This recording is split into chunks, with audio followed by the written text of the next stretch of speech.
The whole table erupted in cheers as my father dropped the keys to a brand new $80,000 SUV into my younger sister's hands.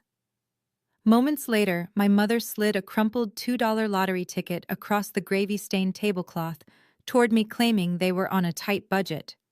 They thought they were putting me in my place. They had no idea that cheap little piece of paper was about to hand me $170 million and the power to destroy their perfect facade forever. My name is Claire. I am 35 years old and I am a certified public accountant. Before I continue this story, let me know where you are watching from in the comments below. Hit like and subscribe if you have ever been the black sheep of your family and had to prove your own worth against people who wanted to see you fail. Growing up in our affluent suburban neighborhood meant keeping up appearances at all costs. To outsiders, my parents Richard and Patricia were the picture of success. But inside our sprawling home, affection was a currency entirely reserved for my younger sister. That reality was never more obvious than it was this past Thanksgiving.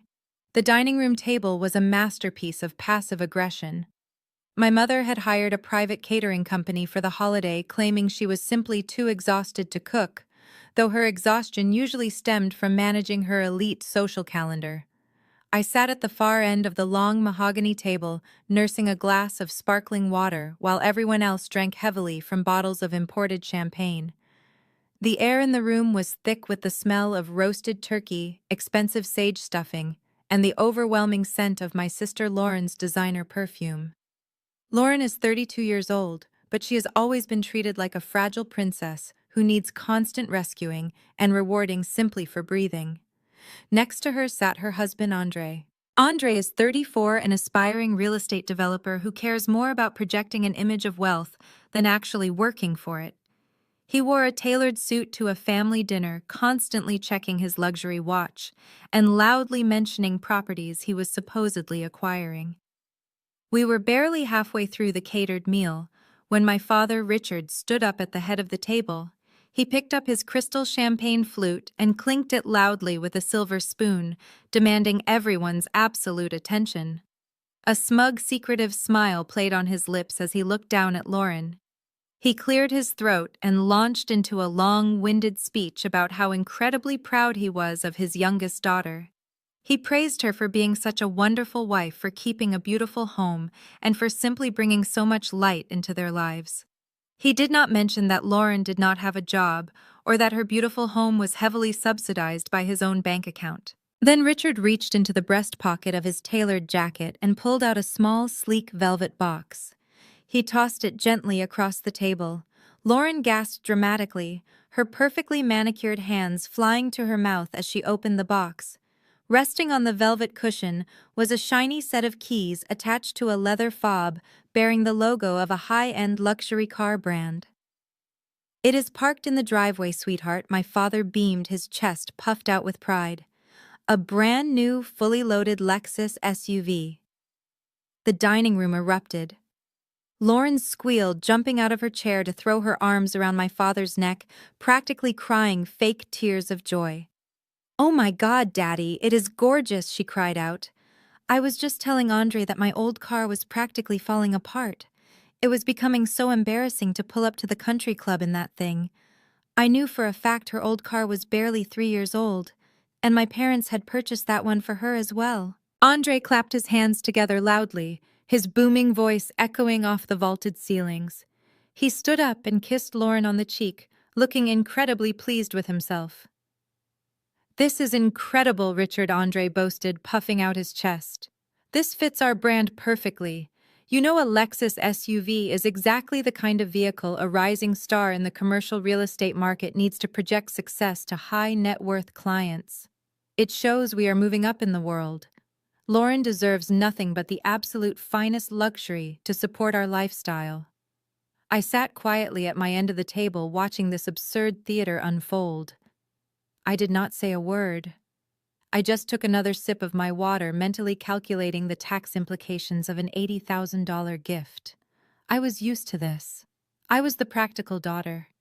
I was the one who paid my own way through college, built my own career from the ground up, and never asked them for a single dime. And because I did not need their money, I did not receive their love. As the cheering died down and Lauren sat back in her chair holding the keys against her chest like a precious jewel, the room grew uncomfortably quiet. All eyes slowly turned toward me. It was the moment in the gift exchange where the golden child had been blessed, and the scapegoat had to receive her obligatory scrap. My mother, Patricia, offered a tight, unsympathetic smile. She reached into the pocket of her silk blouse and pulled out a small, colorful piece of paper. She did not stand up. She did not make a speech. She simply placed her manicured finger on the paper and slid it across the gravy-stained tablecloth. It stopped right next to my dinner plate. I looked down. It was a crumpled $2 scratch-off lottery ticket. The cheap metallic ink caught the light of the crystal chandelier above us. I stared at it, trying to process the sheer audacity of the gesture. "We know you are just a CPA, Claire," my mother said, her voice dripping with that signature condescension she always masked as maternal affection. "You prefer practical things. You do not care about fancy cars or luxury items. Plus, after paying for Lauren's destination wedding last year, we really had to budget this holiday season. We figured you would appreciate the chance to win a little pocket change." The word budget echoed loudly in my mind. As a certified public accountant, I spend my days analyzing ledgers, uncovering hidden assets, and balancing complex financial portfolios for major corporations. I know exactly what things cost. I looked around the room. The catered turkey sitting in the center of the table cost at least $400. The floral centerpieces imported from a boutique downtown were easily $300 each. The crystal glasses they were drinking from cost $100 a stem. And of course, there was an $80,000 vehicle sitting in the driveway. Yet when it came to their oldest daughter, the budget was exactly $2. Lauren giggled from across the table, spinning the Lexus keys around her finger. "Oh, come on, Claire," Lauren chimed in, her tone dripping with fake sweetness. "Do not look so disappointed. Someone actually won $50 on one of those last week. You could use it to buy yourself some new sensible work shoes. Yours are looking a little worn out." Andre chuckled, leaning back in his chair and swirling his champagne. "Hey, if you win the jackpot, maybe you can finally move out of that tiny apartment and buy a real house," he joked, though his eyes were cold and mocking. "Real estate is all about leverage, Claire. You should learn a thing or two about it." I looked at my mother, who was casually taking a bite of her stuffing, completely unfazed by the blatant cruelty of the situation. I looked at my father, who was pouring himself another glass of champagne, deliberately avoiding my gaze. They wanted a reaction. They wanted me to yell, to cry, to storm out so they could call me dramatic and ruin the holiday. They wanted to reinforce the narrative that Lauren was the deserving angel, and I was the ungrateful, bitter spinster. I slowly reached out and picked up the lottery ticket. The paper felt rough and cheap between my fingers. I did not yell. I did not cry. I simply looked directly into my mother's eyes, my expression completely blank, refusing to give her the satisfaction of seeing me break. I picked up the ticket, folding it exactly in half, and slipped it into the side pocket of my purse. I pushed my chair back from the table. The wooden legs scraped loudly against the imported hardwood floor, breaking the suffocating silence of the dining room. I grabbed my wool coat from the back of the chair and calmly announced that I had an early morning meeting with a client and needed to head home. My mother rolled her eyes, muttering something about how I always ruined the holiday spirit with my obsession with work. My father did not even look up from his champagne glass. I turned to leave, but the heavy mahogany archway leading to the foyer was suddenly blocked. Andre stepped directly into my path. He crossed his arms over his tailored suit jacket, a condescending smirk plastered across his face. He was a tall man, and he used his physical presence to intimidate people when he thought he could get away with it. Right now, he was playing to his audience of two adoring in-laws and a giggling wife. "Whoa there, Claire," Andre said, his voice dropping to a theatrical boom. "You are not just going to walk out without settling up, are you?" I stopped. I looked at him, then glanced back at my parents. They were watching with mild amusement, completely comfortable with their son-in-law bullying their daughter. Settling up for what Andre I asked, keeping my voice entirely devoid of emotion. "Well, the catering bill," he replied, gesturing broadly toward the half-eaten turkey and the scattered crystal glasses. "Since you obviously did not contribute a single dime to Lauren's beautiful new car, the least you can do is pay your fair share for the dinner you just ate. We are family, but nobody rides for free." Lauren giggled again from the table. "Andre is right, Claire. It is only fair. You did eat a lot of the expensive stuffing." I looked at the four of them. This was the dynamic I had endured my entire life. They pushed, they prodded, and they waited for me to snap so they could play the victims. As a certified public accountant, I dealt with multi-million-dollar corporate audits, hostile takeovers, and executives trying to hide offshore assets. I was not about to lose my composure over a catered turkey dinner and an insecure real estate developer. I reached into my purse and pulled out my wallet. I bypassed my credit cards and slid out a crisp, brand-new $100 bill. I stepped forward and pressed the bill flat against Andre's chest, right over the lapel of his expensive suit. He instinctively grabbed it before it could fall. "Keep the change," I said softly. "Use it to buy some gas for the new car." I stepped around him, walked out the front door, and stepped directly into the freezing November rain. I did not look back. The cold water hit my face instantly, but it felt incredibly refreshing compared to the toxic air inside that house. I walked down the long manicured driveway past the shiny new $80,000 Lexus with its ridiculous red bow and climbed into my reliable 5-year-old sedan. As I drove back to the city, the rain pounding against my windshield, I felt a familiar tightness in my chest. It was the heavy, exhausting realization that no matter how hard I worked or how independent I became, I would always be the outsider in my own family. The next morning, I woke up in my modest one-bedroom apartment. It was quiet, practical, and entirely mine. There were no imported chandeliers or vaulted ceilings, but there was also no judgment and no manipulation. I walked into my small kitchen, turned on the coffee maker, and listened to the comforting sound of the water brewing. Outside, the rain had turned into a thick, gray morning mist. I grabbed my purse from the counter to take out my keys, and my fingers brushed against the crumpled piece of paper in the side pocket. I pulled out the $2 lottery ticket my mother had tossed at me. In the harsh daylight of my kitchen, the insult felt even more sharp. They had spent thousands on a single evening, $80,000 on a car, and handed me a piece of gas station trash. I sat down at my small kitchen island. I poured my coffee, set the mug down, and stared at the ticket. I do not gamble. I believe in compound interest, diversified mutual funds, and strict budgeting. The lottery is a tax on people who do not understand statistics. But sitting there drinking my black coffee, a wave of bitter spite washed over me. I reached into my pocket, pulled out a silver quarter, and pressed it against the cheap metallic film of the ticket. I scratched off the first number. It was a 12. I looked at the winning numbers printed at the top. The first number was 12. I took a sip of coffee. A small coincidence, nothing more. I scratched off the second circle. A 34. I checked the top row again. The second winning number was 34. My hand stopped.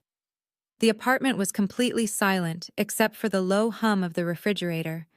I pressed the quarter down again, scraping away the gray dust faster this time. The third number was 7.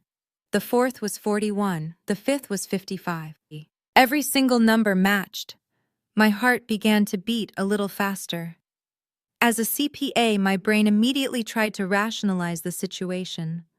I assumed it was a gag ticket, a cruel joke my parents had purchased at a novelty store just to watch me make a fool of myself.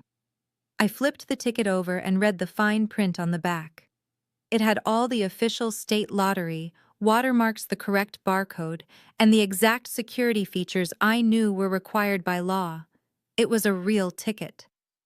I flipped it back over. There was one final circle left to scratch. The mega number. The number that determined if you won a free ticket a few $100 or the grand prize. I gripped the edge of the kitchen counter. My knuckles turned white. I pressed the quarter against the final circle and scraped away the film. The number was 18. I slowly dragged my eyes to the top of the ticket. The winning mega number was 18. I stopped breathing. The air in the room suddenly felt incredibly thin. I grabbed my laptop, opened the browser, and went directly to the official state lottery website. I typed in the draw date for the Thanksgiving night game. The screen loaded. The numbers flashed across the screen in bright, bold font. 12, 34, 7, 41, 55, and 18. Right below the numbers in massive green letters was the estimated jackpot amount. $170 million. I sat entirely frozen.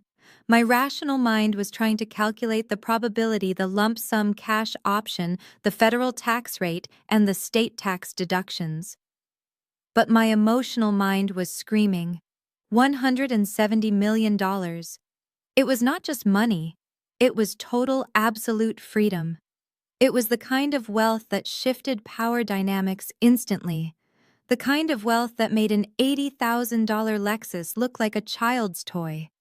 My mother had thrown this at me like a piece of garbage, an afterthought to insult my sensible lifestyle, and in doing so she had accidentally handed me the keys to an empire. A sharp, violent vibration shattered the silence in my kitchen.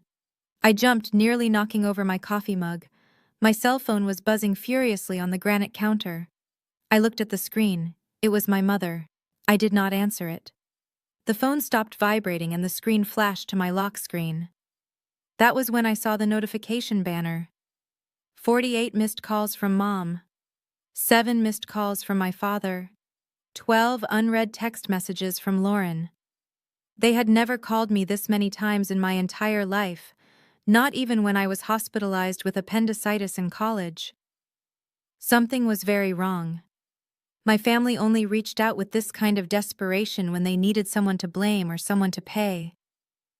I stared at the phone as it began to violently vibrate again. I looked down at the crumpled piece of paper in my hand, the silver dust still clinging to my fingers. The balance of power had just shifted permanently, and they did not even know it yet. I picked up the phone on the 49th ring.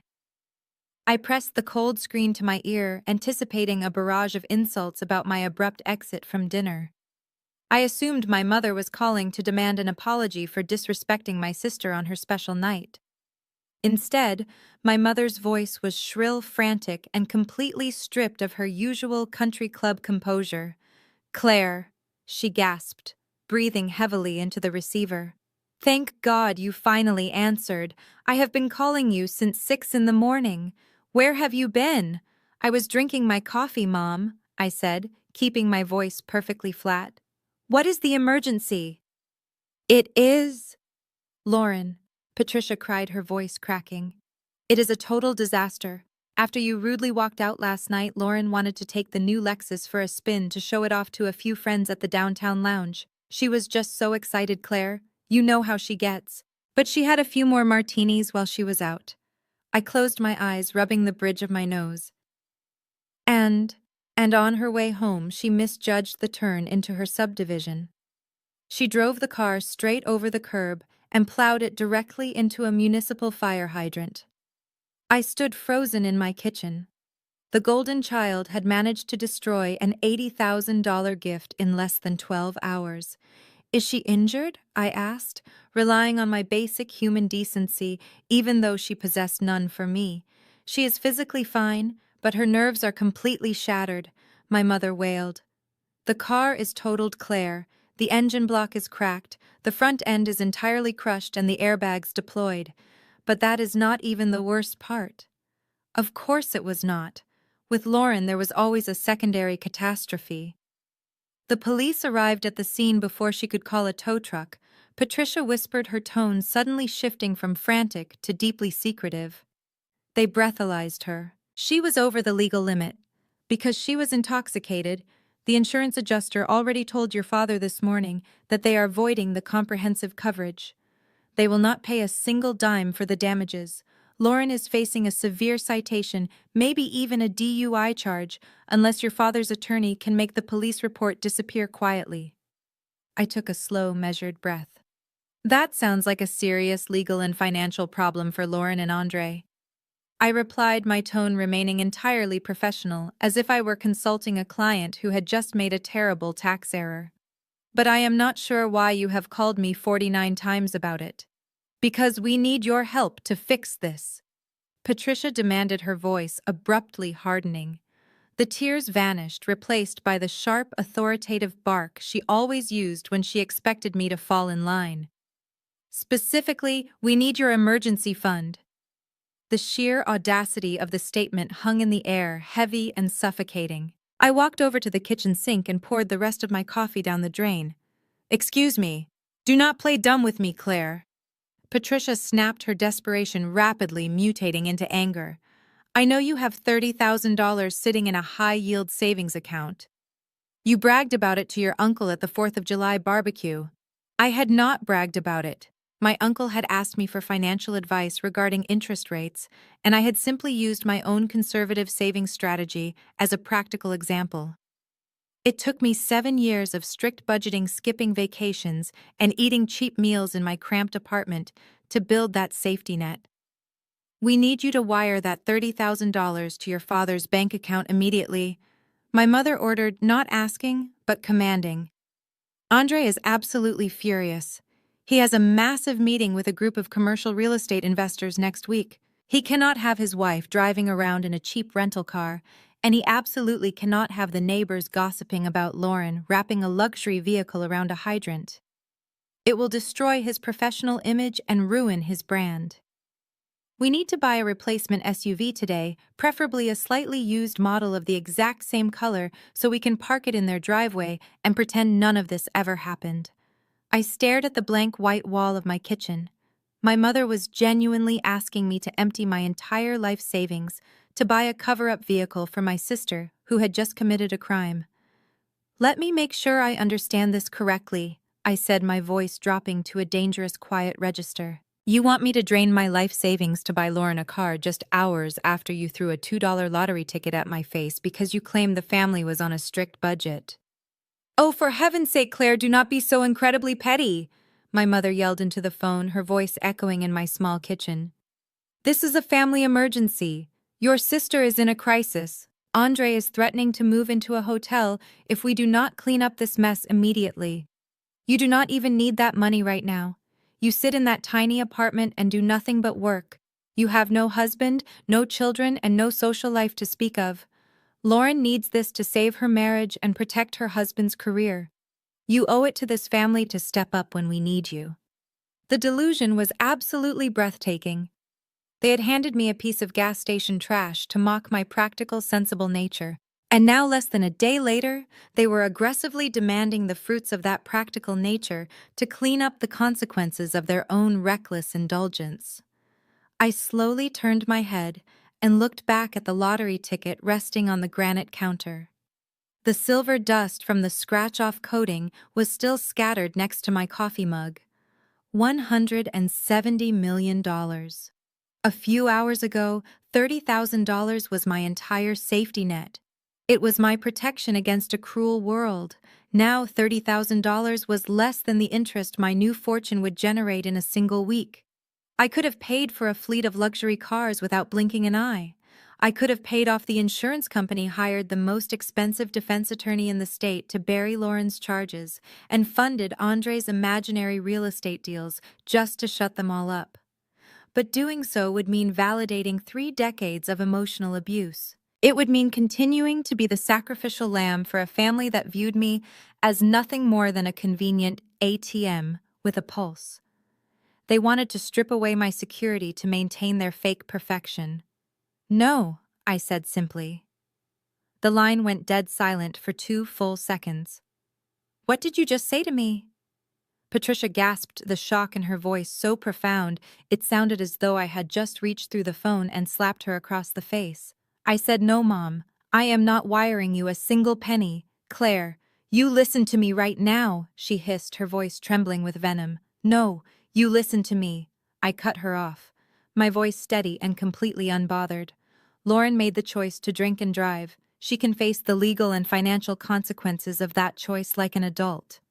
And if Andre's real estate empire is so incredibly fragile that it crumbles over his wife lacking a luxury car, then maybe he is not the brilliant wealthy businessman he pretends to be. A sharp, sudden gasp echoed through the receiver, followed by the sound of a brief scuffle. I could hear my mother sputtering in the background, her voice muffled as someone yanked the phone directly out of her hand. Then the line went deathly still. "Claire," my father said. His voice was no longer the jovial, booming tone he had used while handing Lauren her car keys the night before. It was a low, dangerous whisper, the kind of voice he only used when he wanted to completely obliterate someone's confidence.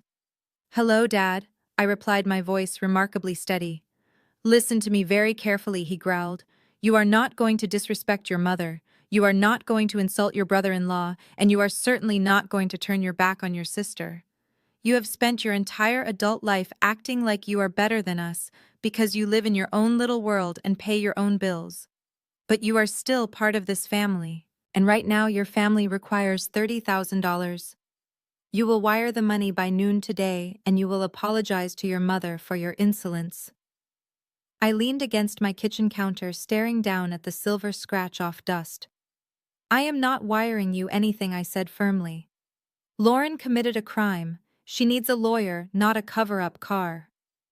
A dark, humorless chuckle vibrated through the phone. "You really think you hold the cards here, do you?" Richard mocked.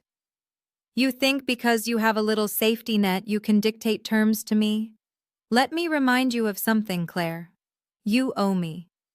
"I owe you nothing," I shot back. "I have paid for my own life since the day I moved out." "Is that so?" my father sneered. "What about the $20,000 I loaned you to finish your accounting degree?" My blood ran cold. The sheer deviousness of the threat hit me like a physical blow. When I was 22 years old, struggling to cover my final semesters of college and my CPA exam fees, the bank denied my student loan application due to a minor credit issue. My father had stepped in, playing the role of the benevolent patriarch, and offered me a personal loan of $20,000. He made me sign a formal promissory note.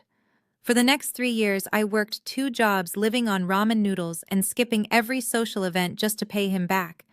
Because he preferred to avoid taxes, he demanded I pay him in cash installments. "I paid that loan back in full 8 years ago, Dad," I said, my voice tightening with a mixture of anger and disbelief. "Every single penny. I handed you the final envelope of $5,000 in your own study the day after I passed my licensing exam." My father laughed again, a cruel, echoing sound. "Is that right? Because I am looking at my ledger right now. Claire and I do not see a single bank transfer. I just see a very generous father who funded his ungrateful daughter's education and a daughter who completely defaulted on her legal agreement." "I paid you in cash," I repeated, my knuckles turning white as I gripped the phone. "You know exactly what I did. Cash." "What cash?" he said, his tone dripping with fake innocence. "Do you have a receipt, Claire? Do you have any written acknowledgement that the debt was satisfied? You are a certified public accountant. You should know better than anyone in the world that if there is no paper trail, it never happened." I closed my eyes. It all made sickening sense now. Every time I had handed him an envelope of cash, I had asked him to sign a receipt. He had always brushed me off, claiming he was too busy acting offended that I would demand a receipt from my own father, telling me that family did not need pointless paperwork. I had trusted him, but he had never intended to clear my debt. He had kept that original signed promissory note locked in his safe for nearly a decade, fully intending to weaponize it the moment I stopped being perfectly compliant. He had built a trap and waited 8 years to spring it. "You are going to extort your own daughter to buy a car for the child who just crashed one while intoxicated," I said, stating the reality out loud just to hear how monstrous it sounded. "I am calling in a legal debt," Richard corrected sharply. "Here is how this is going to work, Claire. You have until 5 o'clock this afternoon to wire $30,000 into my primary checking account. If the money is there, I will tear up the promissory note, and we can forget this ever happened. If the money is not there by the time the banks close, I will have my attorney file a formal lawsuit against you tomorrow morning for the unpaid $20,000 plus 8 years of compounded interest." He paused, letting the threat hang heavy in the air. "I know exactly how much money you make, Claire," he continued relentlessly. "I know you only have 30,000 in savings. If I sue you, I will freeze your assets. I will garnish your wages. I will make sure your accounting firm finds out that their precious, practical employee is being dragged into civil court for defaulting on a loan. I will ruin your perfect little independent life. Now be a smart girl, do the math, and make the transfer." He hung up. The line went dead. I slowly pulled the phone away from my ear. The silence in my apartment was deafening. My own father had just threatened to destroy my career and drain my bank account, all to protect the image of a sister who had never worked a day in her life. For a brief, terrifying moment, the old anxiety flared up. The feeling of being entirely trapped by his manipulation. If this had happened yesterday, I would have been destroyed. I would have been crying on the floor, frantically logging into my banking app to surrender everything I had worked for just to survive his wrath. But it was not yesterday. I looked down at the granite counter. The crumpled $2 lottery ticket was still sitting there, surrounded by silver dust. My father thought he was holding a gun to my head over $20,000. He thought he could break me. He had absolutely no idea that I was standing there holding a nuclear code worth $170 million. I did not cry. I did not panic. A cold, absolute calm washed over my entire body. I picked up the ticket, placed it carefully inside a plastic sandwich bag, and zipped it shut. I walked into my bedroom, changed out of my pajamas, and put on my most expensive tailored gray business suit. I grabbed my leather briefcase. They wanted to play a game of leverage. They wanted to use finances to ruin me. As a CPA, manipulating numbers, protecting assets, and legally dismantling opponents was not just my job. It was my specialty. And I was about to show them exactly what happens when you hand a financial expert unlimited resources. I walked out of my apartment, my leather briefcase securely clutched in my hand. Inside the interior zipper compartment, resting safely in a sealed plastic bag, was the small piece of paper that held my entire future. I did not drive toward my accounting firm. Instead, I merged onto the highway and headed straight for the downtown financial district. My father thought I was sitting at home, crying over his ultimatum, frantically trying to figure out how to wire him my life savings before the banks closed. He relied on intimidation because it had always worked on my mother and Lauren. But I was not them. I did not operate on emotion or panic. I operated on data strategy and legal precedent. I pulled my sensible 5-year-old sedan into the subterranean parking garage of a towering glass and steel skyscraper.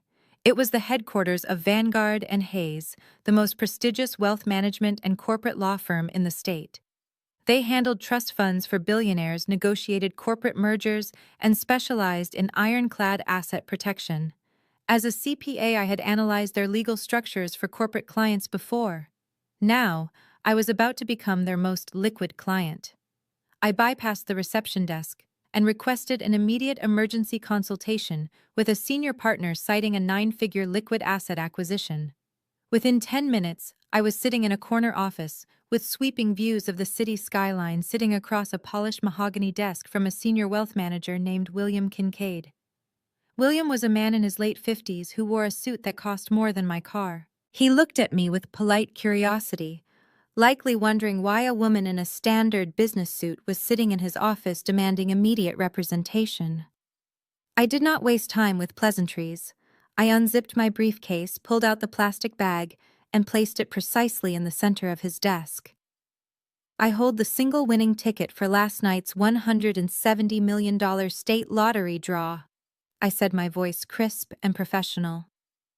"I am a certified public accountant, so I am fully aware of the tax implications, the lump sum penalty, and the federal withholding rates. I am also aware that state law requires the winner's name to be part of the public record unless the ticket is claimed by a legally binding trust. I need to establish a blind trust immediately, and I need your firm to act as the legal proxy to claim the prize on its behalf. Absolute anonymity is my only priority.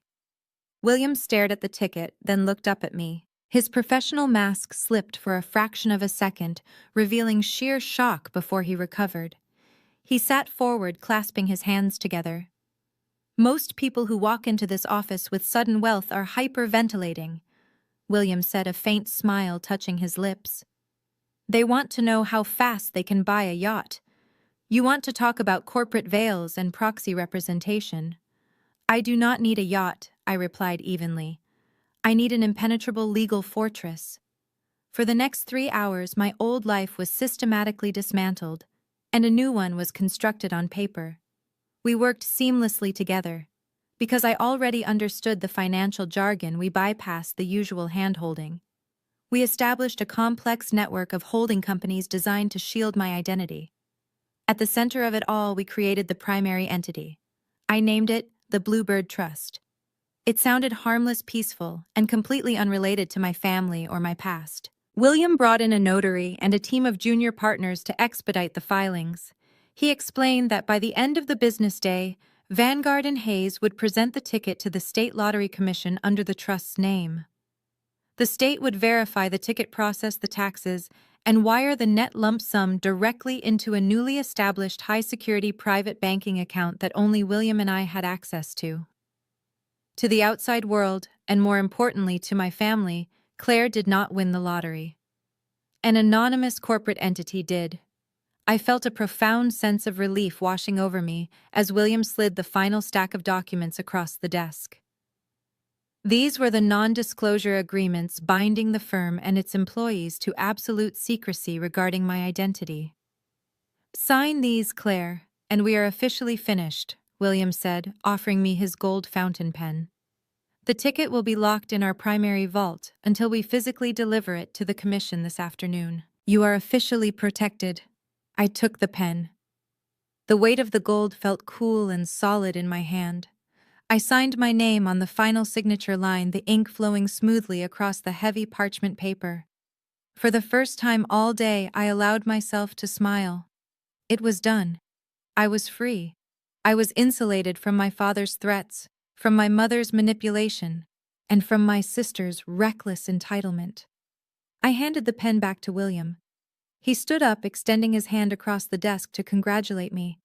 Just as my fingers brushed his, a sharp, jarring chime echoed from my briefcase. It was a high-priority alert tone from my cell phone. I pulled my hand back, reached into my bag, and retrieved the phone. I expected it to be another threatening text from my father reminding me that the 5 o'clock deadline to wire him the $30,000 was approaching. Instead, the notification banner glowing on my screen was an automated alert from my local credit union. I tapped the notification. The banking app opened, but my account dashboard did not load. Instead, a stark red warning banner spanned the top of the screen. Account access suspended. Your assets have been frozen pursuant to a court-ordered emergency injunction. Please contact the legal department for further information. I stared at the red text, my breath catching in my throat. I tapped the screen again, trying to refresh the page, but the warning remained. My checking account, my savings account, even the small emergency fund I used for daily expenses, everything was locked down. The balance showed 0 available funds. My father had not waited until 5 o'clock. He knew I was stubborn and he knew I was smart. So he had struck first. He had actually hired a sleazy attorney to file an ex parte emergency injunction against me first thing in the morning, lying to a judge about a fraudulent debt to freeze my assets before I could move them. He wanted to paralyze me. He wanted to make sure I could not even buy a cup of coffee or pay my rent without begging for his mercy. William noticed the shift in my expression. "Is everything all right, Claire?" he asked, his tone instantly shifting from congratulatory to deeply concerned. I looked up from the frozen screen. The smile was gone from my face, replaced by a cold, calculating focus. My father had just fired the first shot in a war he fundamentally did not understand. My personal bank account was just frozen by a frivolous lawsuit, I told William, locking eyes with the high-powered attorney. It seems I am going to need your litigation department as well. William Kincaid assured me his elite litigation team would have my father's frivolous injunction crushed by a judge within 48 hours. My $170 million was safe, completely shielded by ironclad corporate veils, and quietly sitting in the newly established private accounts of the Bluebird Trust. With my financial armor securely fastened, I left Vanguard and Hayes and drove straight to my own office. I needed to finish out my Friday afternoon as if absolutely nothing had changed. I worked as a senior auditor at Pinnacle Financial Partners, a highly respected mid-sized accounting firm located right in the heart of the city's business district. The lobby of Pinnacle was an expansive space designed to project stability and wealth. It featured polished white marble floors, frosted glass partitions, and a quiet, hushed atmosphere of total professionalism. It was 2 in the afternoon, prime hours for our high-net-worth clients to be coming in and out for their quarterly portfolio reviews. I walked through the revolving glass doors, nodding politely to our front desk receptionist, a sweet woman named Diane, who was busy sorting through a stack of courier packages. Before I could even swipe my keycard at the security turnstile to enter the main bullpen, the heavy revolving doors behind me practically exploded open. I turned around to see my sister Lauren storming into the lobby. She was wearing massive designer sunglasses despite the overcast weather and an oversized cashmere coat that looked completely out of place. Right behind her was her husband Andre.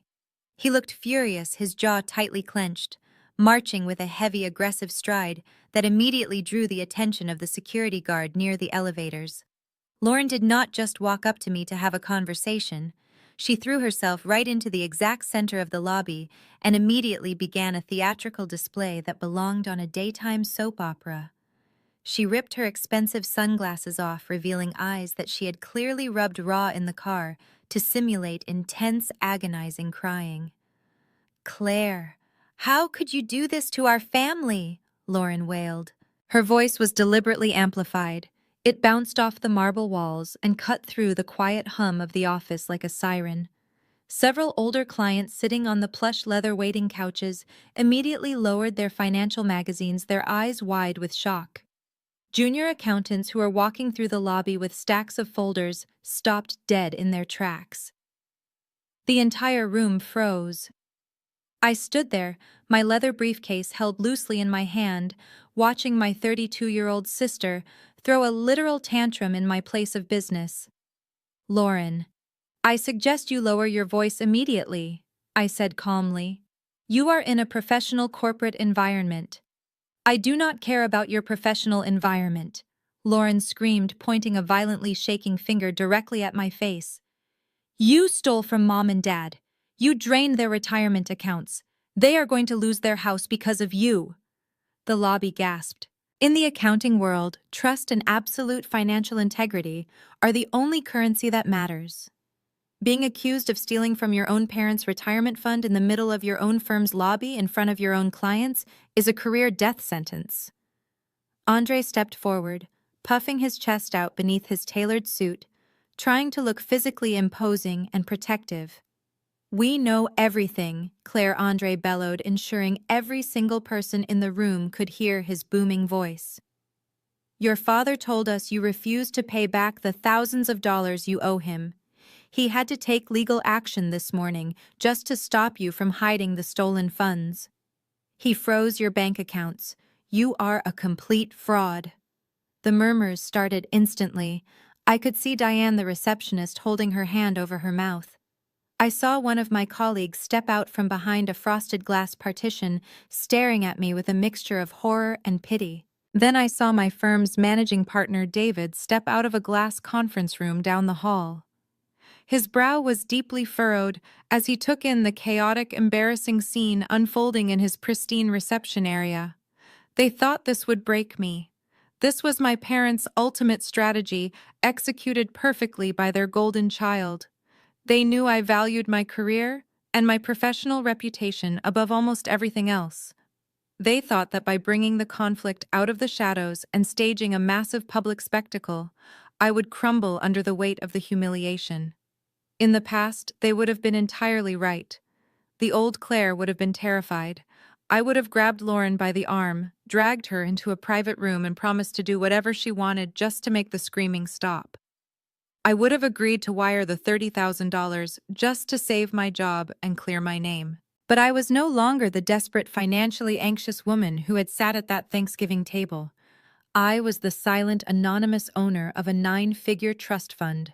Their threats were like a toddler throwing pebbles at a fortress. Lauren collapsed onto one of the expensive leather waiting couches, burying her face in her hands and sobbing loudly. She took everything Lauren cried, subtly peeking through her fingers to check if the audience was still watching her performance. She manipulated Dad's ledgers. She used her fancy accounting skills to hide the money. My poor parents are bankrupt because of her greed. I slowly walked over to where Andre was standing. He crossed his arms, looking down at me with a smug, victorious expression. He honestly believed he had me completely cornered. He thought he was the apex predator in the room. "You are going to fix this right now," Andre hissed under his breath, leaning in close so only I could hear his true intentions beneath the public outrage. "You are going to call your father, transfer the 30 grand for Lauren's car, and beg for his forgiveness. If you do not do exactly what we say, we will stand in this lobby all afternoon and tell every single client who walks through those doors that you are a criminal embezzler. We will make sure you never work in finance again." I looked at Andre's expensive tie. I looked at Lauren's fake, dry, heaving sobs on the couch. I did not panic. I did not raise my voice to defend myself against the absurd allegations. As a CPA, I knew that the best way to destroy a loud, emotional liar was with quiet, undeniable documentation.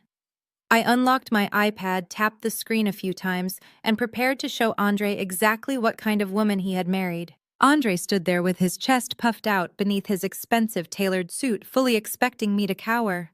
He genuinely believed that his loud, booming voice and his aggressive physical posturing would be enough to break my spirit. He thought that by threatening my professional reputation in the middle of my own firm, I would immediately pull out my phone, call my father, and beg to wire over my entire life savings just to make the public humiliation stop. In his mind and in Lauren's mind, I was nothing more than a convenient ATM that could be kicked until it dispensed cash. But screaming in a corporate lobby does not alter a balance sheet. Intimidation does not change public tax records. I did not flinch. I did not offer a tearful apology to appease his fragile ego, and I certainly did not reach for my phone to call my father. Instead, I maintained an icy, absolute calm. I slowly unclasped the brass lock on my leather briefcase and reached inside, bypassing the Ziploc bag that held my new fortune, and pulled out my firm-issued iPad. In the world of forensic accounting, we rely on a very specific unspoken rule. The loudest, most emotionally volatile person in the room is almost always the one with the most to hide. When my mother had called me that morning, aggressively demanding $30,000 to protect Andre's supposedly pristine real estate brand, my professional curiosity had naturally been piqued. If I was going to be extorted and threatened with a frivolous lawsuit by my own family, I wanted to see exactly what kind of financial empire I was supposedly saving. It takes less than 3 minutes for a certified public accountant to access a county clerk's public database. While I was sitting in my car in the subterranean parking garage before walking up to the office, I had run a standard property search on the massive 5-bedroom colonial home my sister and brother-in-law lived in. It was the home my father constantly bragged about at family gatherings. The home that proved Lauren was winning at life while I was just a sad, practical spinster in a tiny apartment. I tapped the screen of the tablet, bringing it to life. The bright glow illuminated my face. The entire lobby of Pinnacle Financial Partners was still holding its collective breath, waiting for my reaction to the brutal accusations Lauren had just hurled at me. I stepped right up to Andre. I was several inches shorter than him, but in that exact moment, I held all the actual power in the room. "Andre," I said, keeping my voice at a perfectly conversational, even volume. The quietness of my tone only made it sound more piercing in the silent, echoing lobby. "You claim you are a rising star in the commercial real estate market. You claim your personal brand is built on massive leverage and luxury. You are willing to stand in my place of business, scream at me in front of my clients, and threaten my entire career over a replacement SUV for your wife. So as a financial professional, I have to ask you a very simple question. Andre glared at me, his jaw pulsing with barely contained rage. What are you talking about, Claire? He snapped, waving his hand dismissively. Stop stalling and call your father right now before I make sure your boss fires you. I ignored his command entirely. Why is the rising star of the local real estate market 8 months delinquent on his primary residential mortgage? I asked smoothly. Andre froze completely. The aggressive chest-puffing posture instantly vanished, replaced by a look of sheer, unadulterated confusion. He blinked repeatedly, staring down at me as if I had suddenly started speaking a foreign language. "Excuse me," he stammered, his booming voice dropping to a harsh whisper. "What did you just say?" I turned the iPad around and held it up right in front of his face. I used my thumb and index finger to enlarge the PDF document on the screen, so the bold black text was absolutely impossible to miss. "These are the public tax and property records for your beautiful home on Elmwood Drive," I explained, tapping the screen right beneath the columns of numbers. "As you can see right here on the official county ledger, there has not been a single mortgage payment recorded by your bank since last March. That is 8 consecutive missed payments, Andre." Andre stared at the glowing screen, his eyes widening in horror. "Furthermore," I continued, my voice steady and clinical, "a formal notice of default was filed by your lender exactly 14 days ago. Your property is currently in active pre-foreclosure status. If the staggering arrears and the accumulated late fees are not satisfied by the end of this month, the bank is legally scheduled to seize your home and auction it off to the highest bidder." Andre looked as though I had just physically struck him in the stomach. He reached out with a trembling hand and took the iPad from my grasp. He stared at the document, his eyes darting frantically back and forth across the legal terminology, reading the terrifying numbers for himself. I could literally see the blood draining from his face. His perfectly constructed wealthy persona was crumbling into dust in real time. "But that is impossible," Andre muttered, his voice shaking so badly it was barely audible. "We have the money. I transfer my half of the mortgage directly into the joint household checking account on the first of every single month. Lauren handles the actual payments. She pays all the household bills." Slowly, inevitably, Andre turned his head to look at his wife. Over on the expensive leather waiting couch, the theatrical, dramatic sobbing had abruptly stopped. Lauren was no longer pretending to cry. She was sitting completely paralyzed, her hands frozen mid-air. Her perfectly applied, expensive makeup looked stark and unnatural against her suddenly pale, terrified skin. She looked exactly like a deer caught in the blinding headlights of an oncoming 18-wheeler. The fake tears had dried up the absolute second the word foreclosure left my mouth. "You transfer the money to her," I repeated, nodding slowly as the final ugly pieces of the puzzle snapped into place for everyone in the room to see. "That makes perfect sense. You give her the cash, but the cash never actually makes it to the bank. It seems my sister has been quietly intercepting your mortgage payments for nearly a year to fund her designer lifestyle, her expensive downtown lounge tabs, and likely to cover the massive credit card debts she has been hiding. She has been throwing away the past due notices and deleting the bank warning emails before you could see them." Lauren's mouth opened and closed, but no sound came out. She was suffocating on her own lies. "You did not know, did you, Andre?" I asked, watching the devastation wash over his face. "You had absolutely no idea you were sleeping next to a woman who is about to make you completely homeless." The silence in the lobby was now heavy and oppressive. The high-net-worth clients who had been watching the spectacle with deep disapproval were now watching with undisguised shock. The aggressive bullying man who had threatened to destroy my life just 2 minutes ago was now staring at his own financial execution order. He scrolled down the document himself, verifying the official bank stamps the county registrar seals, and the staggering sum of the delinquent balance. It was all there in black and white. It was undeniable mathematical proof of Lauren's massive deception. My sister had always been a master of illusion. She wore Prada, she drove an $80,000 Lexus, and she constantly looked down on my sensible shoes and my modest lifestyle. But underneath the expensive perfume and the golden child status, she was drowning in a self-made ocean of debt. She had built a fragile house of cards, and instead of taking responsibility for her catastrophic failures, she had driven over here to try and extort my life savings to patch the holes. She was not just trying to buy a replacement car today. She was desperately trying to secure $30,000 to stall the bank before the foreclosure became public knowledge. When her extortion attempt failed, she had tried to ruin my reputation as a distraction.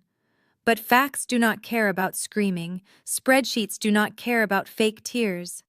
And the brutal truth was now glaring right back at them on a glowing tablet screen.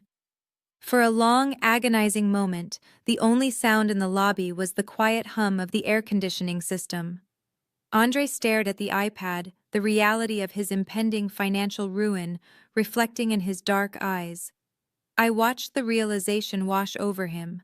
I watched him comprehend that the woman sitting on the couch had been systematically robbing him blind to maintain a superficial illusion of wealth. But narcissists do not surrender when they are cornered. They simply change the reality of the room. Lauren suddenly shattered the silence with a loud, hyperventilating shriek.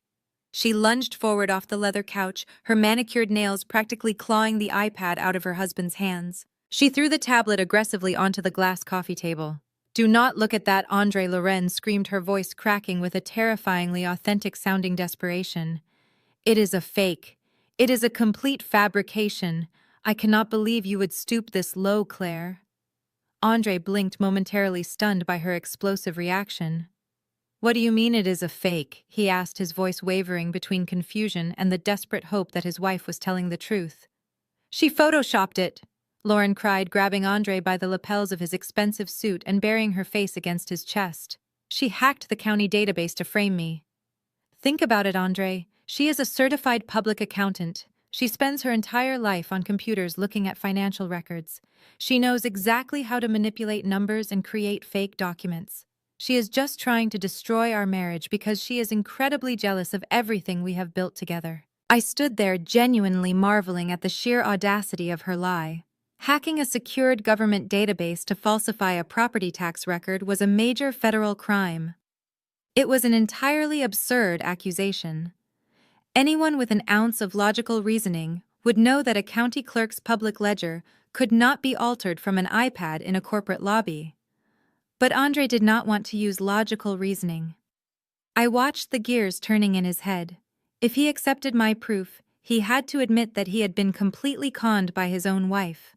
He would have to admit that he was not a brilliant real estate mogul, but a gullible fool who was about to lose his primary residence to the bank. His fragile ego simply could not process that level of public humiliation.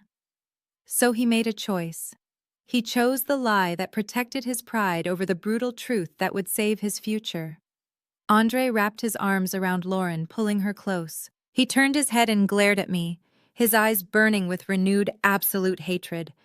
His chest puffed out again, his aggressive posture returning as he easily slipped back into the role of the protective, wealthy husband, defending his victimized wife. "You are a deeply sick woman," Claire Andre spat, his booming voice echoing off the marble floors once more. "You manipulated a government record just to tear my family apart. That is a federal offense. I am calling my attorneys right now, and I am calling the police. We are going to press charges for cybercrimes, defamation, and anything else my legal team can find. I am going to make sure you rot in a federal prison." I did not have to respond to his empty threats. Before I could say a single word, the heavy glass doors of the main conference room swung open completely. David, the managing partner of Pinnacle Financial Partners, marched directly into the center of the lobby. He was a stern, no-nonsense man in his late 50s, and he looked absolutely furious. "That is quite enough," David announced, his voice carrying the sharp authority of a man who managed billions of dollars in client assets. "I do not care what kind of family dispute this is, but you will not conduct it in the lobby of my firm. Sir, you and your wife need to vacate this premises immediately, or I will have the building security forcefully remove you, and I will press trespassing charges myself. Andre sneered at David, completely unbothered by the threat. We are leaving anyway, Andre declared, keeping his arm tightly wrapped around Lauren's shoulders. You should really check the background of the people you hire, pal. You have a criminal working in your audit department. Andre turned on his heel and marched toward the revolving glass doors, practically dragging a sobbing Lauren with him. They pushed through the doors and disappeared into the gray afternoon, leaving a wake of absolute chaos and stunned whispers behind them. I bent down, picked up my iPad from the glass table, and turned to face my boss.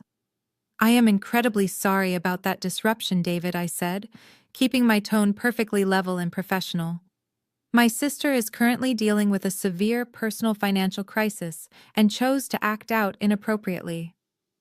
I assure you, it will not happen again. David did not look relieved. He did not offer a sympathetic smile. He simply looked at me with a profound sense of corporate exhaustion. Claire, come into my office, right now. I followed him down the frosted glass hallway and stepped into his spacious corner office. He closed the heavy door behind us, cutting off the murmurs from the bullpen. He walked over to his desk, but he did not sit down. Instead, he picked up a printed sheet of paper from his leather blotter and handed it to me. I looked down at the paper. It was a formal legal notice. 10 minutes ago, our corporate legal department received an urgent notification from a superior court judge. David explained, his voice stripped of all its usual warmth. It is an emergency injunction filed by your father, Richard. The injunction legally compels this firm to freeze any direct deposit payroll transfers to your bank accounts, citing a pending civil lawsuit regarding stolen funds and defaulted loans. I took a slow breath, staring at the legal document. My father had truly covered every single base. He had not just frozen my personal checking account to starve me out. He had actively contacted my employer to intercept my income, ensuring that my professional reputation was completely dragged into his web of lies. He wanted me penniless, disgraced, and utterly dependent on his mercy. David, the claims in that lawsuit are completely fraudulent, I stated calmly. My father is attempting to extort me over a family dispute. I have already retained elite legal counsel at Vanguard and Hayes to have the injunction crushed. I can provide you with their contact information immediately. I believe you.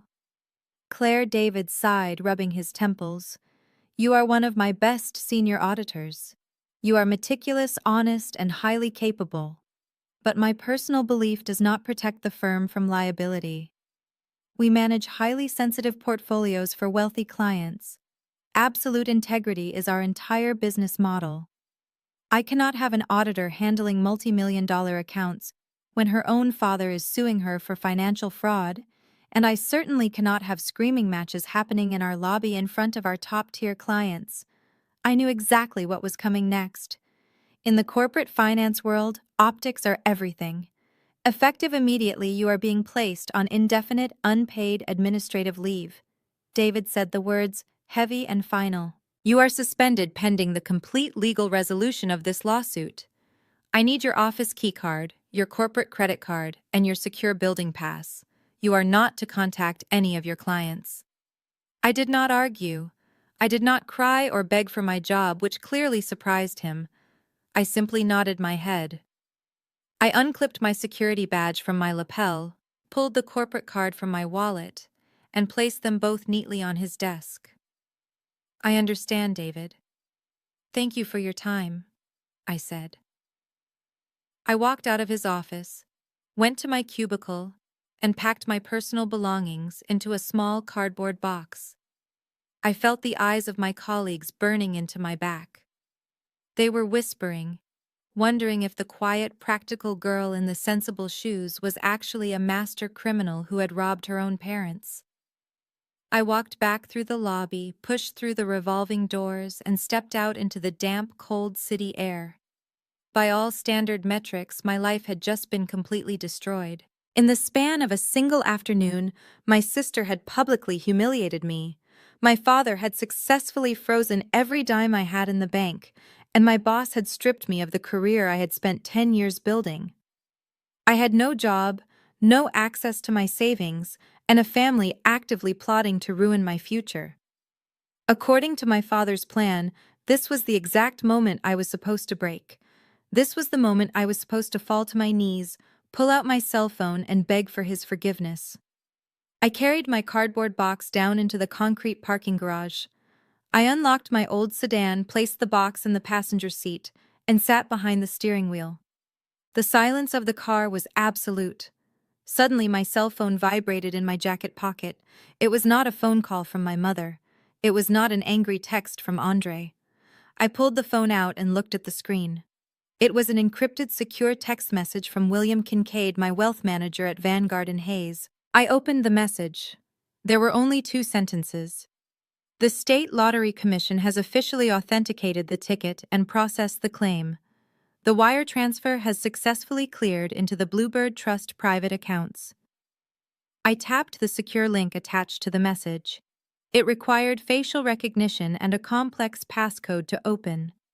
Once verified, the screen transitioned to a sleek, minimalist banking dashboard that bore the logo of an exclusive private bank. There, glowing in bright white text against a dark background, was my new available balance: $170 million. I sat alone in the dim parking garage, staring at the staggering string of zeros. A slow, genuine smile spread across my face. My family thought they had successfully backed me into a dark corner. They thought they had entirely stripped me of my armor. They had no idea that while they were busy playing checkers in a corporate lobby, I had already bought the entire board. I sat in the dim concrete parking garage for a long time, simply staring at the screen of my phone. The faint glow of the staggering account balance reflected in the dark windows of my sedan. For 35 years, my family had wielded money like a weapon against me. They used it to measure love, to enforce obedience, and to punish independence. Now the weapon was entirely mine. Before I could put the car in drive, the phone buzzed in my hand again. It was an incoming call from William Kincaid. I accepted the call and put it on speaker. "Hello, William," I said, my voice steady and light. I saw the transfer. "Thank you for handling it so efficiently."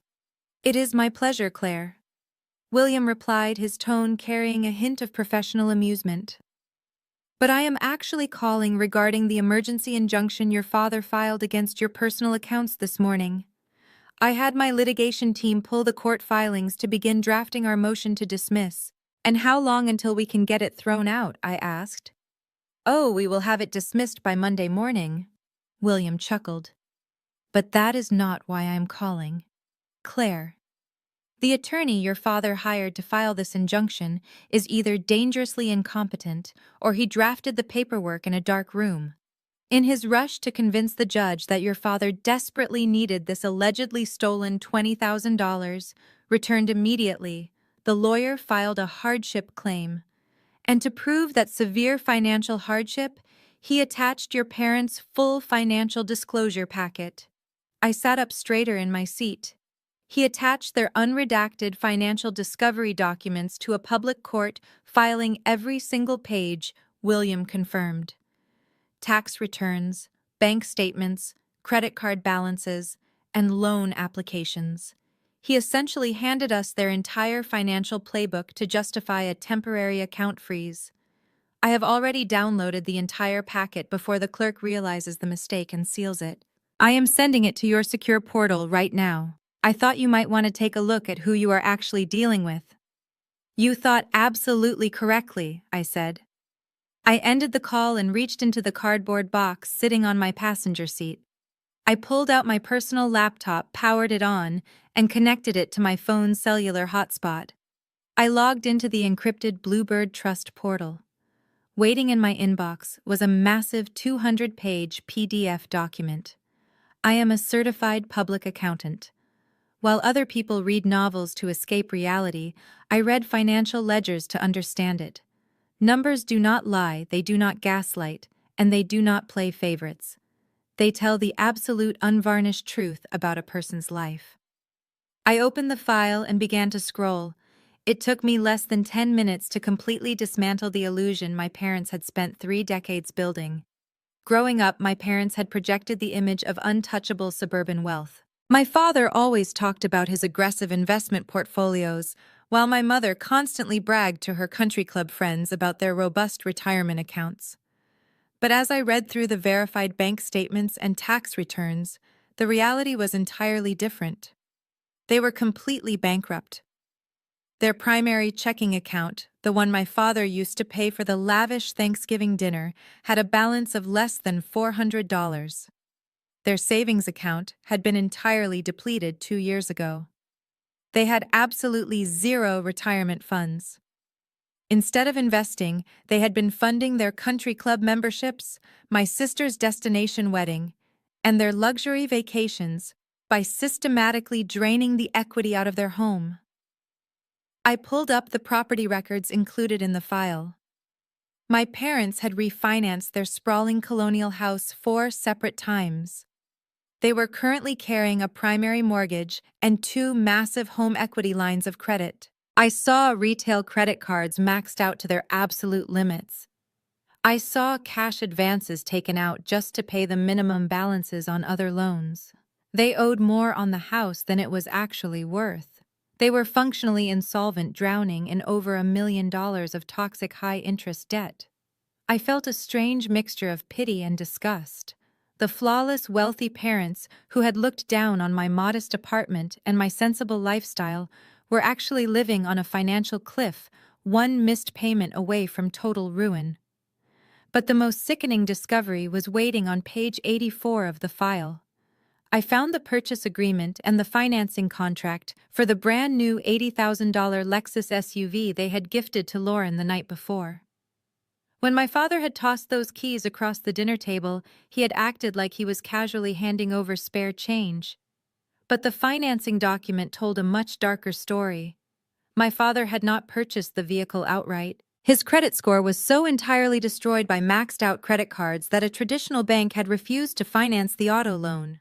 Instead, he had gone to a notorious predatory title loan company. He had financed the $80,000 vehicle at a staggering 29% interest rate. The lender was a shell company known for aggressively repossessing assets and filing immediate wage garnishments. My father had signed a contract that effectively signed away his financial life. I stared at the payment schedule. The monthly payments were astronomical. There was absolutely no way my parents could afford the first installment, let alone the insurance premiums. Suddenly, the entire Thanksgiving dinner made perfect, terrifying sense. They had not bought that car because they wanted to bless their golden child. They had bought it knowing they could never pay for it. They had deliberately staged that lavish presentation in front of the whole family, handing Lauren the keys, making a grand speech, and then throwing that $2 lottery ticket at me to make me feel small and isolated. They had engineered the entire scenario to put me in a defensive, vulnerable, emotional state. They knew I had exactly $30,000 in my emergency savings account. Their plan from the very beginning was to create a sudden, catastrophic financial emergency within 24 hours of that dinner. They needed a reason to aggressively demand my savings, which they planned to use to pay off the predatory loan and keep their fake wealthy aesthetic intact. Lauren crashing the car into a fire hydrant while intoxicated was not part of their original plan. It was just a convenient accident that accelerated their timeline. But the extortion was always premeditated.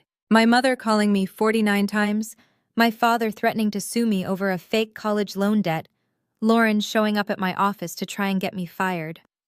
None of it was a spontaneous reaction to a car crash. It was a coordinated, desperate attack by 3 drowning people trying to use my life savings as a raft. I closed the laptop and rested my head against the steering wheel. I let out a long, heavy breath. The betrayal was so profound it almost felt physical. My own flesh and blood had actively conspired to bankrupt me just to maintain a lie. They were willing to destroy my career. freeze my bank accounts, and publicly humiliate me, all so Lauren could drive a luxury car and my father could pretend to be a rich man. They had played a very dangerous game of financial terrorism, but they had fundamentally miscalculated their target. They thought they were hunting a frightened, compliant daughter. They did not know they had just declared war on a woman with unlimited resources and nothing left to lose. I placed the laptop back into the cardboard box. I started the engine of my car and drove out of the parking garage, merging into the late afternoon city traffic. I did not feel sad anymore. I did not feel the lingering sting of childhood rejection. I only felt a cold, absolute clarity. My father wanted to use the legal system to ruin me. My sister wanted to use public humiliation to break me. I was going to let them try. I was going to let them dig their own graves as deep as they possibly could, and then I was going to buy the dirt. I had barely merged onto the interstate when the dashboard screen of my sedan lit up with an incoming call.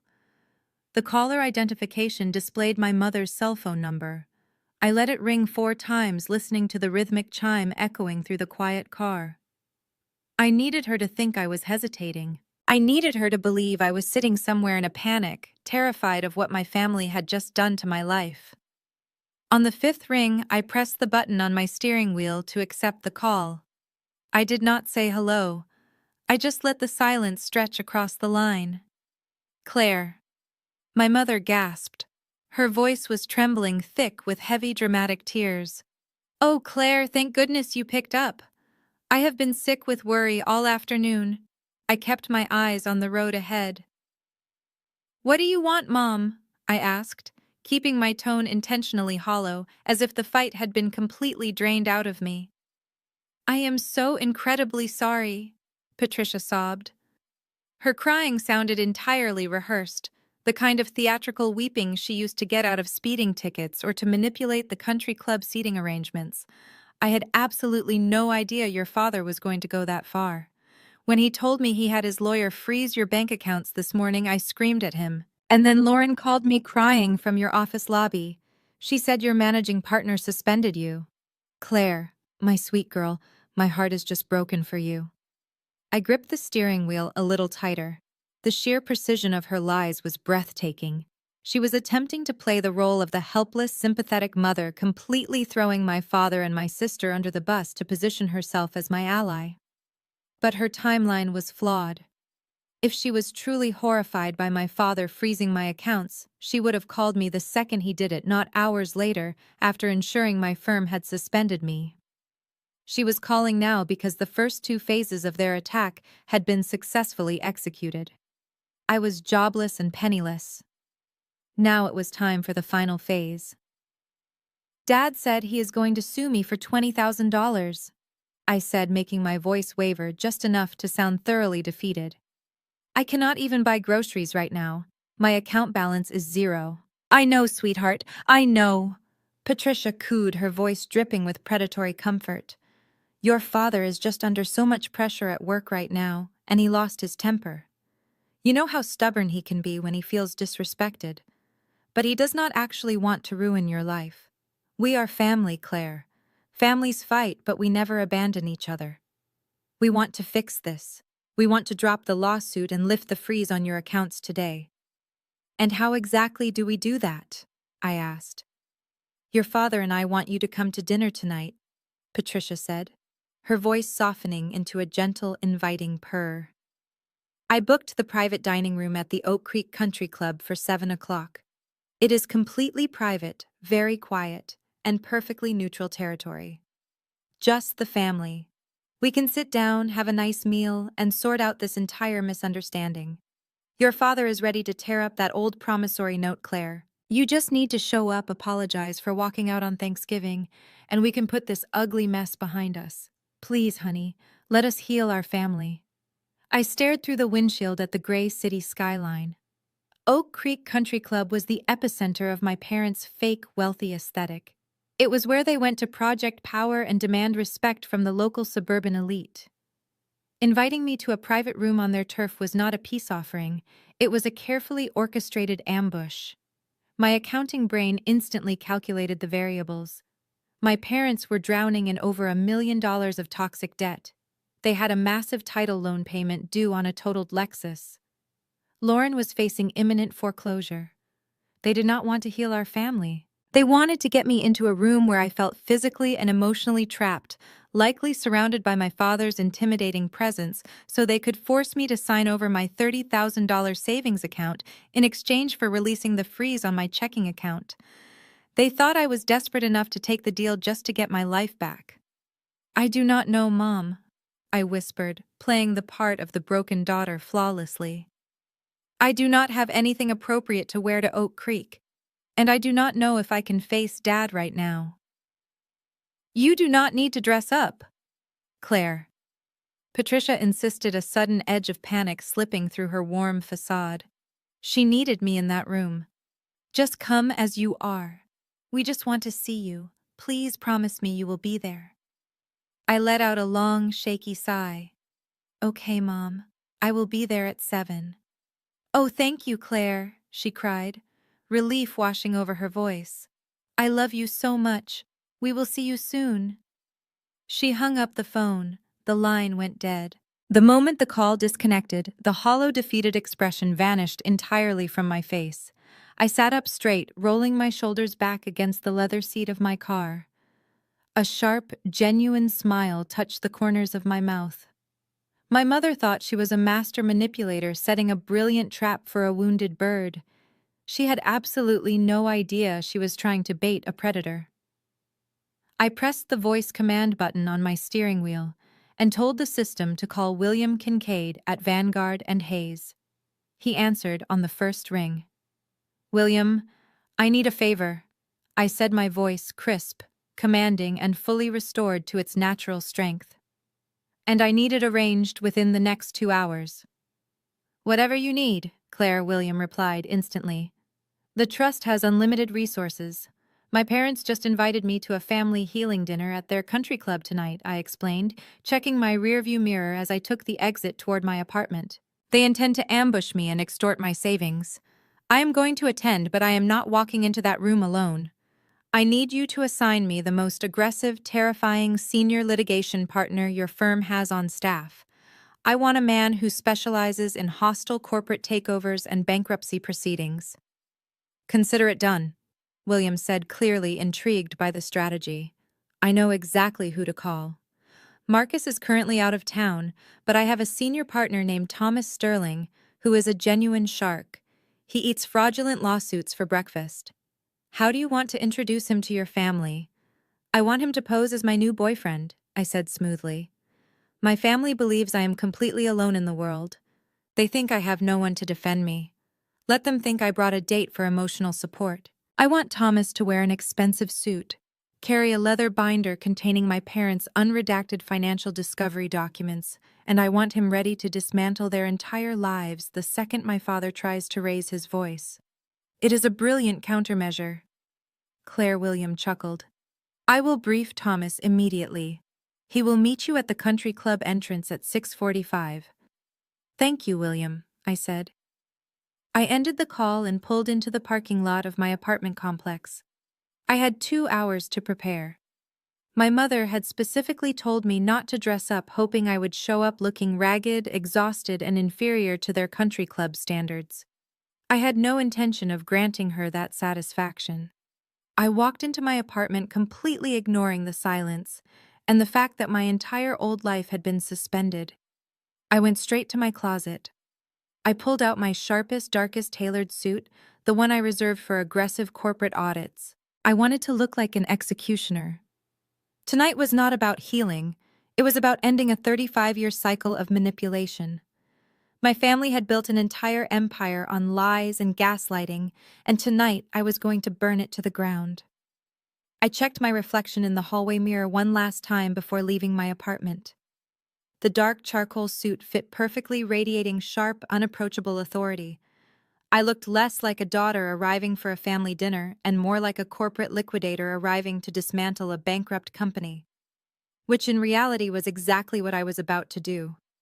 I drove across town to the Oak Creek Country Club, arriving precisely at 6:45. The club was an imposing stone manor surrounded by aggressively manicured golf courses and towering oak trees. It was a monument to old money and exclusion. I pulled my practical sedan up to the valet stand surrounded by gleaming European sports cars and luxury SUVs. Standing right beside the massive mahogany entrance doors was a man who looked like he owned the entire building. Thomas Sterling was in his late 40s, tall and broadly built with a touch of silver at his temples. He was wearing a bespoke navy blue suit that practically screamed billable hours, and he was holding a sleek black leather briefcase. William Kincaid had promised me a shark, but Thomas looked more like a great white currently circling its prey. I walked up to him and extended my hand. Thomas, I assume. I am Claire. He shook my hand, his grip firm and completely professional. It is a pleasure to meet you, Claire. William briefed me on the drive over. I have the unredacted financial discovery documents of your parents right here in my briefcase, along with the mortgage default papers for your sister. He offered a slight, dangerous smile. I must say, in my 20 years of practicing corporate litigation, I have rarely seen a family this financially radioactive. Are you ready to go inside? Let them do all the talking first, I instructed him, my voice completely steady. My father loves to hear himself speak. He is going to try to intimidate me. Just stand there, look like you belong with me, and wait for my signal. Understood? Thomas replied, offering me his arm. We walked through the heavy mahogany doors and stepped into the opulent lobby of the country club. The air smelled of expensive cigars, roasted prime rib and burning oak from the massive stone fireplace. A hostess in a tailored uniform immediately approached us and led us down a long, dimly lit hallway toward the private dining areas. We stopped in front of a set of double doors, marked the Magnolia Room. I took a deep breath, letting the cold, absolute certainty of my new reality wash over me. I pushed the heavy doors open and stepped inside with Thomas right beside me. I had expected to walk into an intimate trap containing 4 people: my mother, my father, my sister, and her husband. Instead, I walked into a full family tribunal. The room was dominated by a massive, polished oak dining table. Sitting around it were not just my parents and Lauren and Andre, but almost my entire extended family. My Aunt Susan, who always judged my career choices. My Uncle Greg, who borrowed money from everyone. Even my grandparents on my mother's side were sitting there looking at me with expressions of deep, sorrowful pity. There were 12 people in the room, all staring at me in absolute silence as the doors clicked shut behind us. My mother jumped up from her chair, her face stretching into a tight, incredibly forced smile. "Claire, honey, you made it." Her smile instantly faltered as she registered the tall, imposing man standing directly beside me. The rest of the table shifted uncomfortably. They had expected me to walk in alone, looking exhausted, broken, and desperate for their approval after a day of being systematically ruined. They had completely banked on my isolation. Bringing a confident, wealthy-looking man had instantly thrown a wrench into their carefully choreographed ambush. "Mom, Dad," everyone I said, keeping my voice perfectly casual, as if we were just gathering for a Sunday brunch. "I would like you to meet Thomas. We have been seeing each other for a little while now. I hope you do not mind that I brought him along. I felt like I could use the support tonight." Thomas offered a polite, incredibly crisp nod to the room. "Good evening. Claire has told me so much about all of you." My father's face darkened immediately. Richard was a man who demanded total control over his environment, and I had just introduced an unknown variable. He stood up at the head of the table, entirely ignoring Thomas. He did not offer us a seat. He did not ask if we wanted a drink. He dropped the pretense of a healing family dinner the exact second I refused to play the role of the terrified victim. "Who this man is does not matter," Richard barked, his voice echoing off the wood-paneled walls. "This is a private family matter, Claire. Tell him to wait in the lobby." "Thomas is staying right here," I replied, locking eyes with my father. "If you have something to say to me, you can say it in front of him." A tense, suffocating silence fell over the Magnolia Room. The extended family members looked back and forth between me and my father, their faces tight with anticipation. They were an audience explicitly invited here by my parents to witness my complete subjugation. "Have it your way," Richard sneered, his upper lip curling into a look of absolute disgust. "I did not want to do this in front of a stranger, but if you insist on embarrassing yourself, I will not stop you." Richard reached into the inner pocket of his suit jacket. He did not pull out the old college promissory note he had threatened me with on the phone that morning. Instead, he pulled out a thick, terrifyingly official-looking stack of legal documents securely bound by a heavy metal clip. He slapped the stack down onto the center of the oak table with a loud, aggressive crack. I looked down at the top page. The bold black text at the top of the document made my blood run entirely cold despite the armor I was wearing. It was a petition for involuntary conservatorship. I stared at the words, letting the sheer unadulterated evil of their plan finally sink in. A conservatorship was a legal mechanism designed to strip a person of their basic human rights. It was meant for the elderly with severe dementia or people who had suffered catastrophic brain injuries. If granted by a judge, a conservator would gain total, absolute legal control over my finances, my medical decisions, my living arrangements, and my entire life. "We brought everyone together tonight because we are deeply concerned about your mental state," Claire Richard announced, projecting his voice so every aunt and uncle in the room could hear his fake paternal anguish. His tone was dripping with poison disguised as love. My mother pulled a tissue from her purse and began to dab at her completely dry eyes. "Your behavior over the last 24 hours has been erratic, destructive, and completely delusional." Richard continued, stepping away from the table and pacing like a prosecutor making an opening statement. "You stormed out of a family Thanksgiving dinner over a harmless joke. You maliciously accused me of stealing money you claim you paid back years ago. You showed up at your own accounting firm and started screaming at your sister, creating such a massive public disturbance that your managing partner was forced to suspend you." I looked at Lauren. She was sitting next to Andre, looking down at her lap, playing the role of the traumatized victim to absolute perfection. She had actually spun the story of her lobby meltdown to make it look like I was the aggressor, and my extended family had swallowed the lie whole. "You are having a severe psychological breakdown, Claire," my father declared, his voice rising in volume, hammering the final nails into the coffin he had built for me. "You are a danger to yourself and your own financial well-being. As your father, I cannot just stand by and watch you destroy your life. So your mother and I filed this petition with the county court this afternoon. We are seeking emergency legal guardianship over your estate and your medical care." Aunt Susan nodded sympathetically from across the table. "It is for your own good, sweetie," she chimed in. "You just need a long rest. Your parents are going to take over your bank account so you do not do anything foolish while you recover." The sheer magnitude of the gaslighting was breathtaking.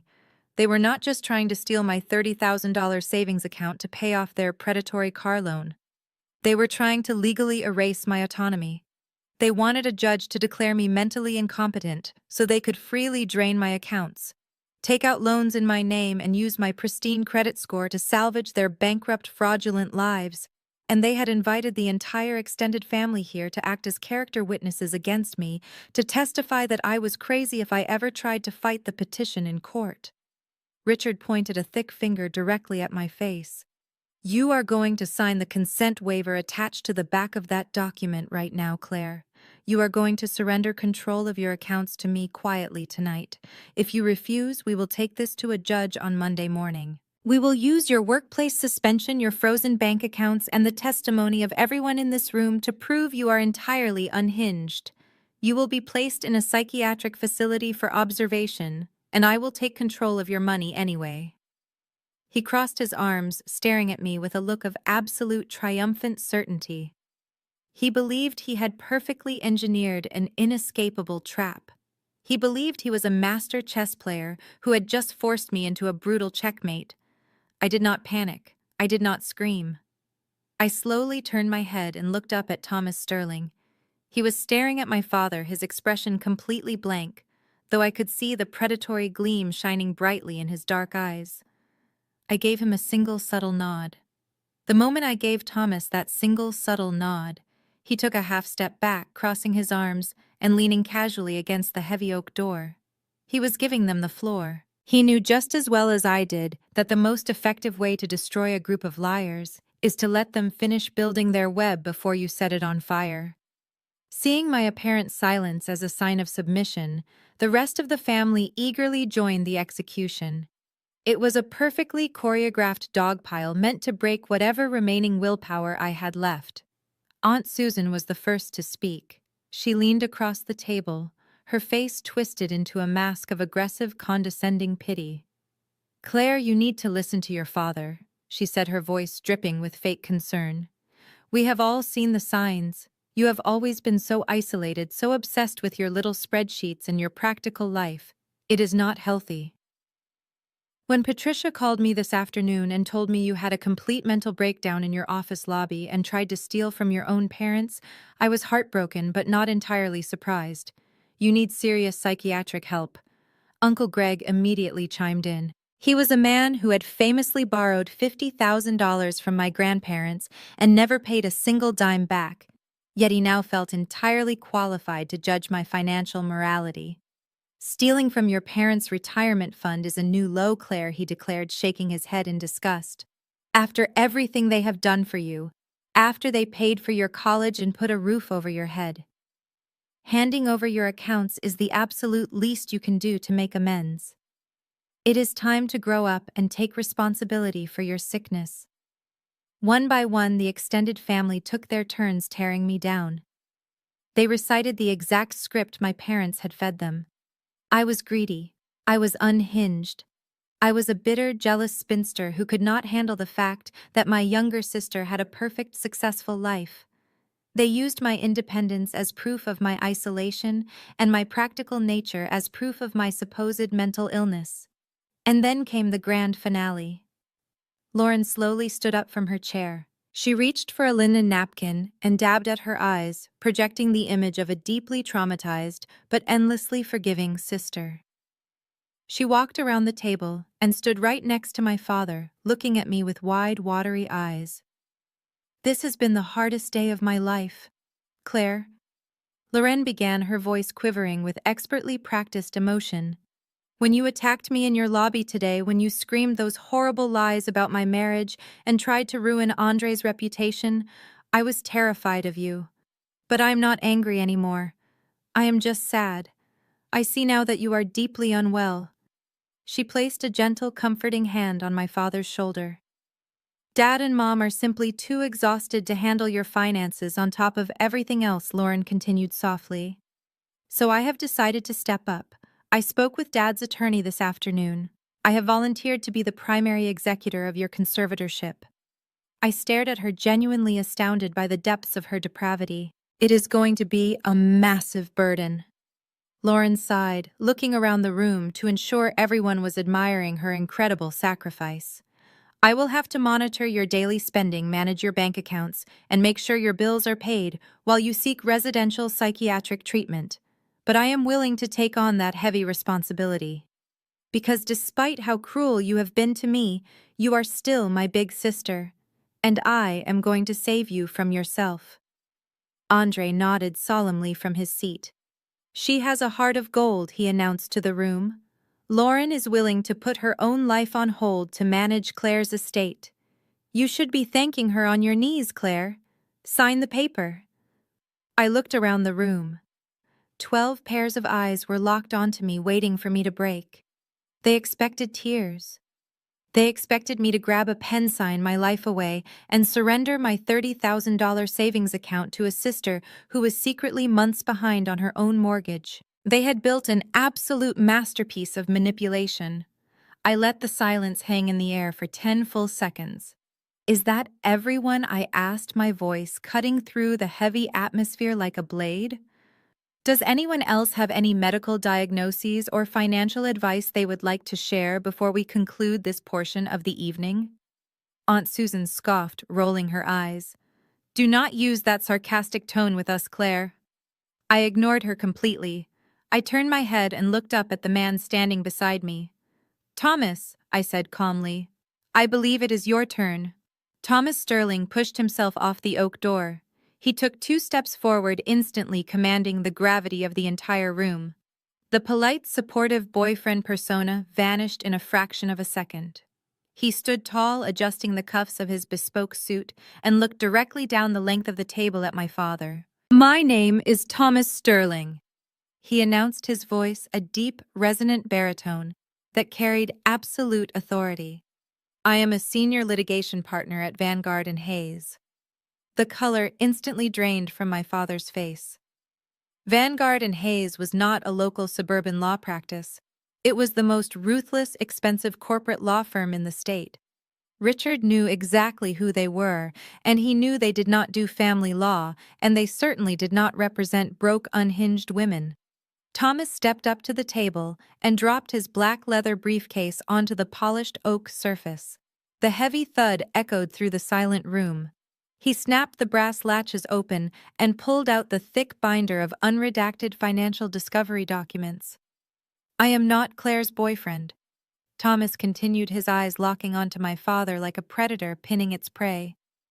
I am her retained legal counsel, and I am here to inform you that if you do not instantly withdraw this fraudulent petition for conservatorship, I will personally see to it that you, your wife, and the bargain basement attorney who drafted it are brought up on federal charges for extortion, perjury, and conspiracy to commit fraud. Uncle Greg stood up, looking deeply confused. What are you talking about? Claire stole their retirement money. She owes them. Thomas let out a sharp, humorless laugh. He opened the binder and pulled out the first stack of papers, tossing them onto the center of the table. Richard and Patricia do not have a retirement fund, he stated loudly, ensuring every single aunt and uncle heard him perfectly. In fact, as of 9 o'clock this morning, the primary checking account belonging to the man standing at the head of this table had a verified balance of exactly $382. The room erupted into shocked gasps. My mother let out a strangled cry, her hands flying to her mouth. That is a lie, Richard roared, his face turning an angry, volatile shade of red. You have no right to look at my private financials.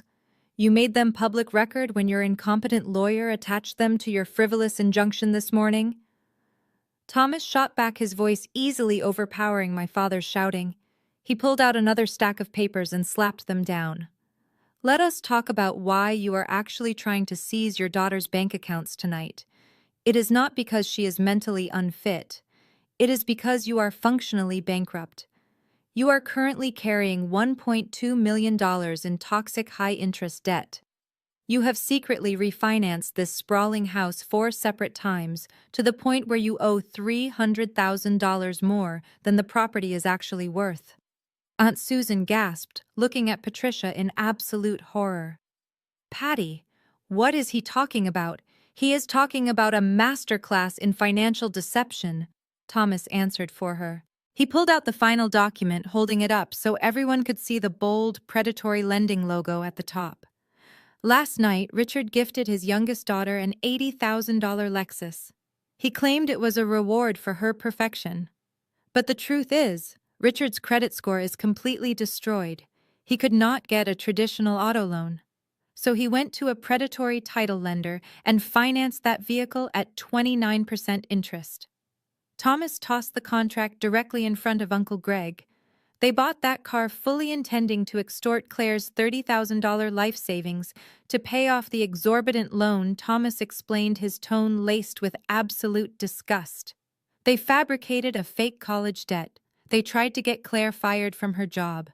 And when she still refused to hand over her money, they gathered all of you here tonight to help them illegally seize her assets under the guise of a psychiatric emergency. They do not want to save Claire. They want to steal her money to delay their own imminent financial collapse. The entire extended family sat completely paralyzed. The grand illusion my parents had spent 30 years cultivating was being systematically butchered right in front of their eyes. Uncle Greg stared at the predatory loan contract, his mouth hanging open. Aunt Susan looked at my mother, who was now legitimately hyperventilating, her fake tears replaced by sheer authentic panic. "You shut your mouth!" Richard screamed, lunging forward and slamming his fists onto the table. "I will not let you come into my club and slander me. I am a respected man. Claire is a liar and a thief." Thomas did not even flinch. He simply reached into his suit pocket and pulled out his cell phone. "I highly suggest you lower your voice, Richard." Thomas warned, his tone dropping to a deadly quiet register. "Because your financial ruin is only the prologue of tonight's agenda. You see, while you were busy trying to steal Claire's savings, you completely failed to realize who your daughter actually is." Thomas turned away from my father, entirely dismissing the red-faced man's outrage as if he were nothing more than a minor annoyance. He looked down the length of the polished oak table and locked his dark, predatory gaze directly onto Andre. Andre had been sitting in stunned, paralyzed silence, watching his wealthy in-laws get financially slaughtered in front of the entire extended family. He swallowed hard, his Adam's apple bobbing visibly as Thomas pulled a sleek manila folder from his leather briefcase. "I strongly advise you to pay attention," Andre Thomas said, his deep voice slicing through the heavy, chaotic air of the dining room. He walked around the edge of the table and dropped the folder directly onto the pristine white china plate sitting in front of my brother-in-law. "Because the rot in this family did not stop with your in-laws. It was inherited directly by your wife." "What is this?" Andre asked, his booming voice reduced to a dry, terrified rasp. His hands trembled as he reached out to open the folder. "Earlier today, Claire attempted to warn you that your wife had secretly defaulted on your primary residential mortgage," Thomas stated loudly, making sure every aunt and uncle in the room could hear the exact depths of the deception. "You chose to believe Lauren's completely absurd lie that Claire hacked a government database, a choice driven entirely by your fragile ego rather than your intellect. But that foreclosure is very real, Andre. And unfortunately for you, a stolen mortgage payment is the absolute least of your legal and financial problems." Thomas pointed a firm finger at the documents resting in Andre's hands. "Turn to the third page." Andre flipped the heavy paper over. His eyes darted frantically across the columns of numbers, the bank logos, and the staggering balances printed on the pages. "Lauren likes to project success." Thomas continued, pacing slowly behind my sister's chair, like a judge delivering a final sentence. "She likes designer bags, luxury cars, and expensive downtown lounge tabs. But she does not have an income. When she drained her own personal credit dry, she needed a new, untapped source of funding to maintain the illusion you both care so much about. So she used your social security number." Lauren shrieked, jumping up from her chair as if she had been physically burned. "Do not listen to him, Andre," she screamed, her voice cracking in pure panic. "It is another trick. Claire paid this man to print fake papers." But Andre was not listening to her. He was staring at the undeniable mathematical proof of his own execution. 6 separate premium credit cards. Thomas listed, his voice cold and relentlessly clinical. "All opened entirely online over the last 14 months, using your personal credentials. All currently maxed out to their absolute limits. She forged your digital signature on the applications and intercepted the physical mail to hide the monthly statements from you. She has racked up over $140,000 in unsecured consumer debt in your name. That is federal identity theft, Andre. Your wife has not just ruined your perfect credit score, she has actively committed a felony against you." The silence in the room was absolute, save for Lauren's panicked, hyperventilating gasps. The extended family members, who had just minutes ago been nodding sympathetically and volunteering to help lock me in a psychiatric ward, were now shrinking back into their expensive wooden chairs. They were watching a supposedly perfect marriage detonate in real time. Andre slowly stood up. The tailored, expensive suit he wore like armor suddenly looked like a cheap, ill-fitting costume. He looked down at the documents, verifying the last 4 digits of his social security number printed on the fraudulent accounts. Then he slowly turned his head and looked at his wife. The golden couple facade shattered into a million jagged pieces right in front of the entire room. You stole my identity, Andre whispered, the crushing weight of the reality finally breaking through his denial. Then his chest heaved and his voice erupted into a deafening, furious roar. You stole my identity to buy shoes. He violently slammed the folder down onto the table, knocking over a crystal wine glass. It shattered against the wood, splashing dark red liquid across the white linen tablecloth. Lauren reached out for him, tears streaming down her face, begging him to understand. Andre, please, I just wanted us to look successful. Lauren sobbed desperately, trying to grab his arm. I did it for our brand. I did it for you. Andre violently shoved her hands away, stepping back, as if her touch was infectious. Do not ever touch me again, he snarled, his face twisted with pure, unadulterated disgust. You are completely insane. Your whole family is entirely insane. My brand is dead because of you. I am calling my lawyers the exact second I get to my car.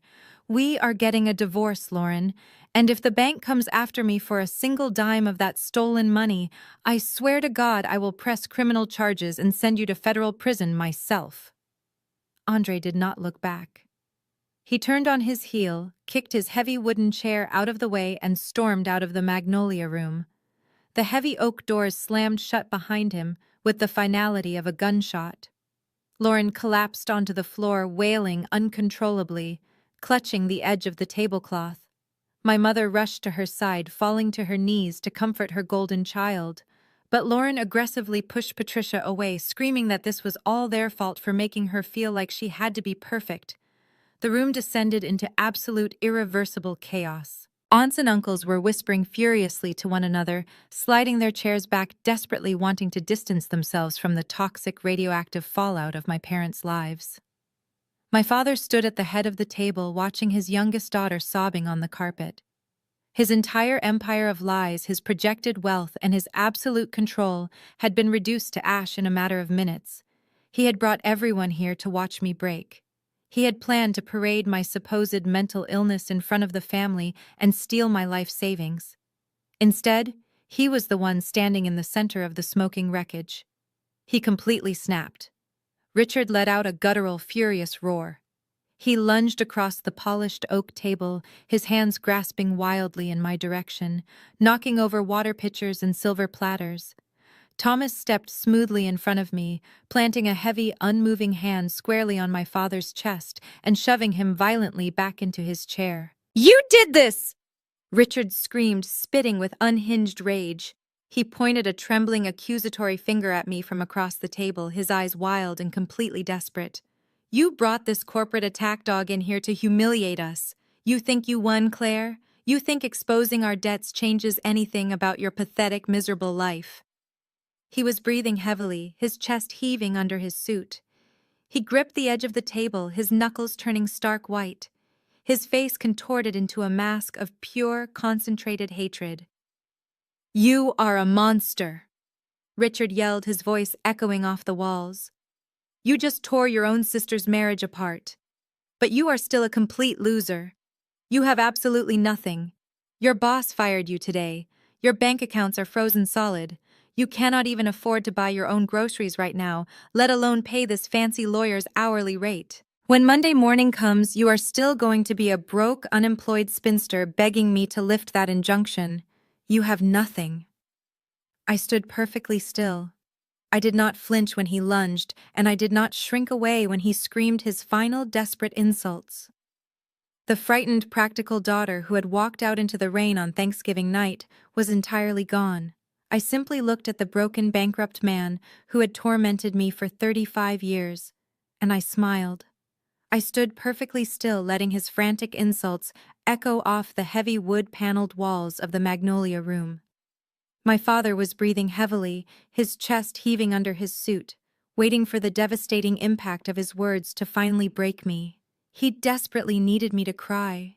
He needed me to shatter so he could feel like a powerful man again. Instead, I reached down to my leather briefcase resting on the carpet beside my chair. "You are absolutely right about one thing, Dad," I said, keeping my voice incredibly calm and conversational. "I do not have $30,000 in my savings account anymore." I unclasped the brass lock and reached inside. I bypassed my iPad and pulled out a thick, cream-colored envelope bearing the embossed gold seal of Vanguard and Hayes. I opened the flap and pulled out a single sheet of heavy parchment paper. It was the finalized certified bank statement for the Bluebird Trust, printed just 3 hours ago. I walked forward and placed the document directly in the center of the oak table right on top of his fraudulent conservatorship petition. I pushed it across the polished wood until it came to a stop mere inches from his trembling hands. "Why do you not take a look at my current liquid assets?" I suggested, gesturing smoothly to the paper. "Since you are so deeply concerned about my financial well-being." Richard glared at me, his eyes filled with venom and suspicion. He looked down at the paper. For a moment, his brain simply refused to process the information. He saw the Vanguard and Hayes letterhead. He saw the name of the trust. And then his eyes locked onto the bottom line. He saw the 9-figure balance glowing against the crisp white page. $170 million. His mouth opened, but no sound came out. The aggressive red flush in his cheeks vanished instantly, replaced by a sickening, chalky, pale white. His hands began to shake so violently that the heavy legal document rustled against the wood. "What is it?" Aunt Susan demanded from down the table, her voice tight with unbearable curiosity. "Richard, what does it say?" My father could not speak. He just stared at the string of zeros as if they were written in a foreign language. Since Richard seems to have lost his voice, Thomas Sterling announced smoothly, stepping up to the table, "I will clarify the situation for the room. As of this afternoon, my client is the sole anonymous beneficiary of the Bluebird Trust. The trust was established this morning to securely claim the grand prize of the state lottery. After all federal and state taxes were withheld, the net cash lump sum deposited into Claire's private banking accounts was exactly $170 million. A collective synchronized gasp sucked all the oxygen out of the room. Uncle Greg gripped the edge of the table, his eyes practically bulging out of his skull. Aunt Susan dropped her wine glass, the crystal shattering against her plate, completely ignored by everyone. "You see, Mom?" I said, turning my gaze to Patricia, who was staring at me with a look of absolute paralyzed shock. "I really took your advice to heart.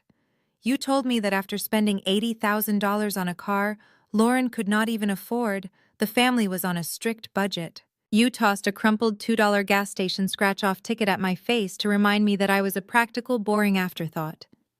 You wanted to put me in my place." I took a slow step toward her, my voice dropping to a sharp, icy register.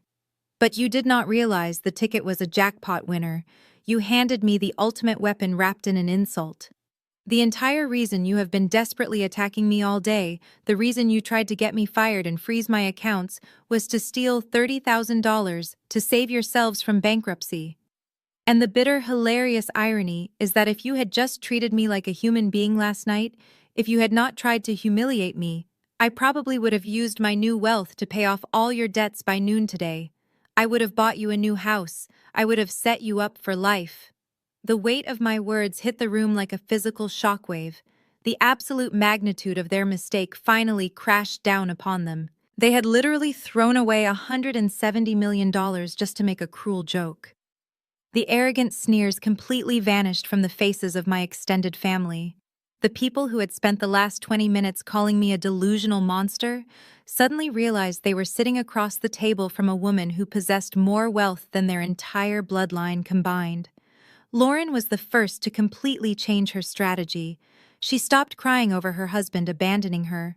She scrambled up from the carpet, her ruined makeup smeared across her cheeks, and rushed toward me.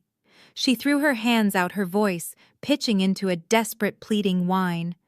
"Claire, oh my God, Claire!" Lauren sobbed, trying to grab my arm. Thomas smoothly stepped between us, blocking her path.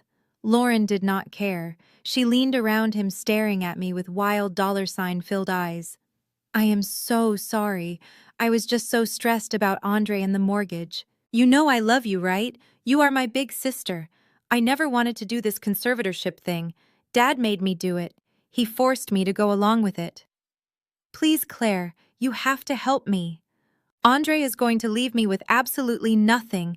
You have to pay off my credit cards. It is nothing to you now. It is just pocket change. I looked at my sister, feeling nothing but profound disgust. 10 minutes ago, you volunteered to lock me in a psychiatric ward so you could steal my savings, Lauren. You do not get to play the loving sister card now that you realize I can buy and sell your entire life. Patricia practically threw herself over the table, tears streaming down her face. These were not the fake theatrical tears from earlier. This was the authentic weeping of a woman who realized she had just destroyed her only remaining lifeline. Claire. My sweet, beautiful girl. Patricia cried, reaching her hands out toward me. We were just scared. We were drowning in debt and we panicked. We never meant to hurt you. We are your parents. We gave you life. You cannot turn your back on your own flesh and blood. Please, honey, if the bank takes our house, we will be on the street. I did not move. I did not blink. You turned your back on me the day I was born, Mom, I replied coldly. You chose your golden child. Now you can live with her. As Patricia broke down into loud, hysterical sobs, Richard's brain finally short-circuited. The greed completely overpowered his shame. He realized his extortion plan had failed, his bankruptcy was public, and his daughter was a centimillionaire. He slammed both of his heavy fists onto the oak table, rattling the silverware. That is my money! Richard roared, his face twisting into a mask of pure, unadulterated entitlement. He pointed a shaking finger at my chest. I bought that ticket. I paid for it with my own cash at the gas station on Thursday morning. That means half of that jackpot legally belongs to me. You are not walking out of here with my money, you ungrateful little thief. I will sue you for everything you have. I will tie that trust up in probate court for the next 20 years. He actually believed he could still bully me. He believed his loud voice could alter the fabric of property law. Thomas Sterling let out a dark, booming laugh that silenced my father's screaming entirely.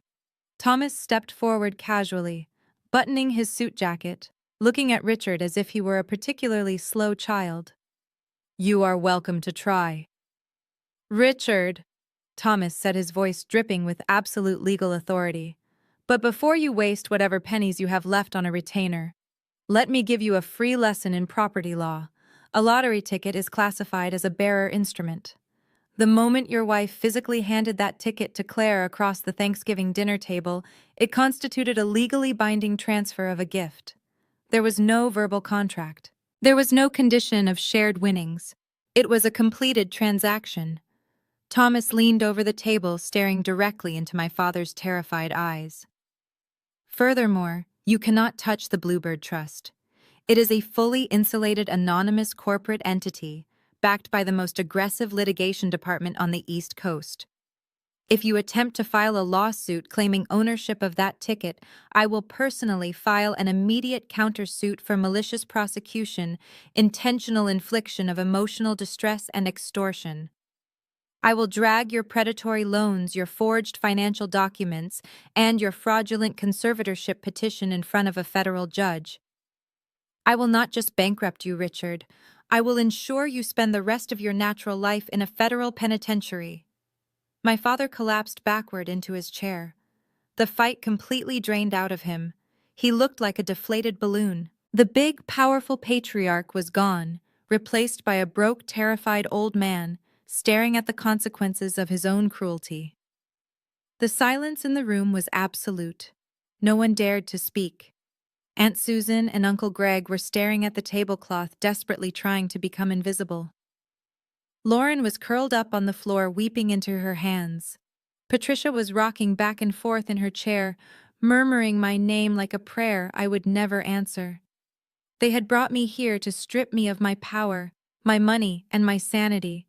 But the trap they built had only successfully caught themselves.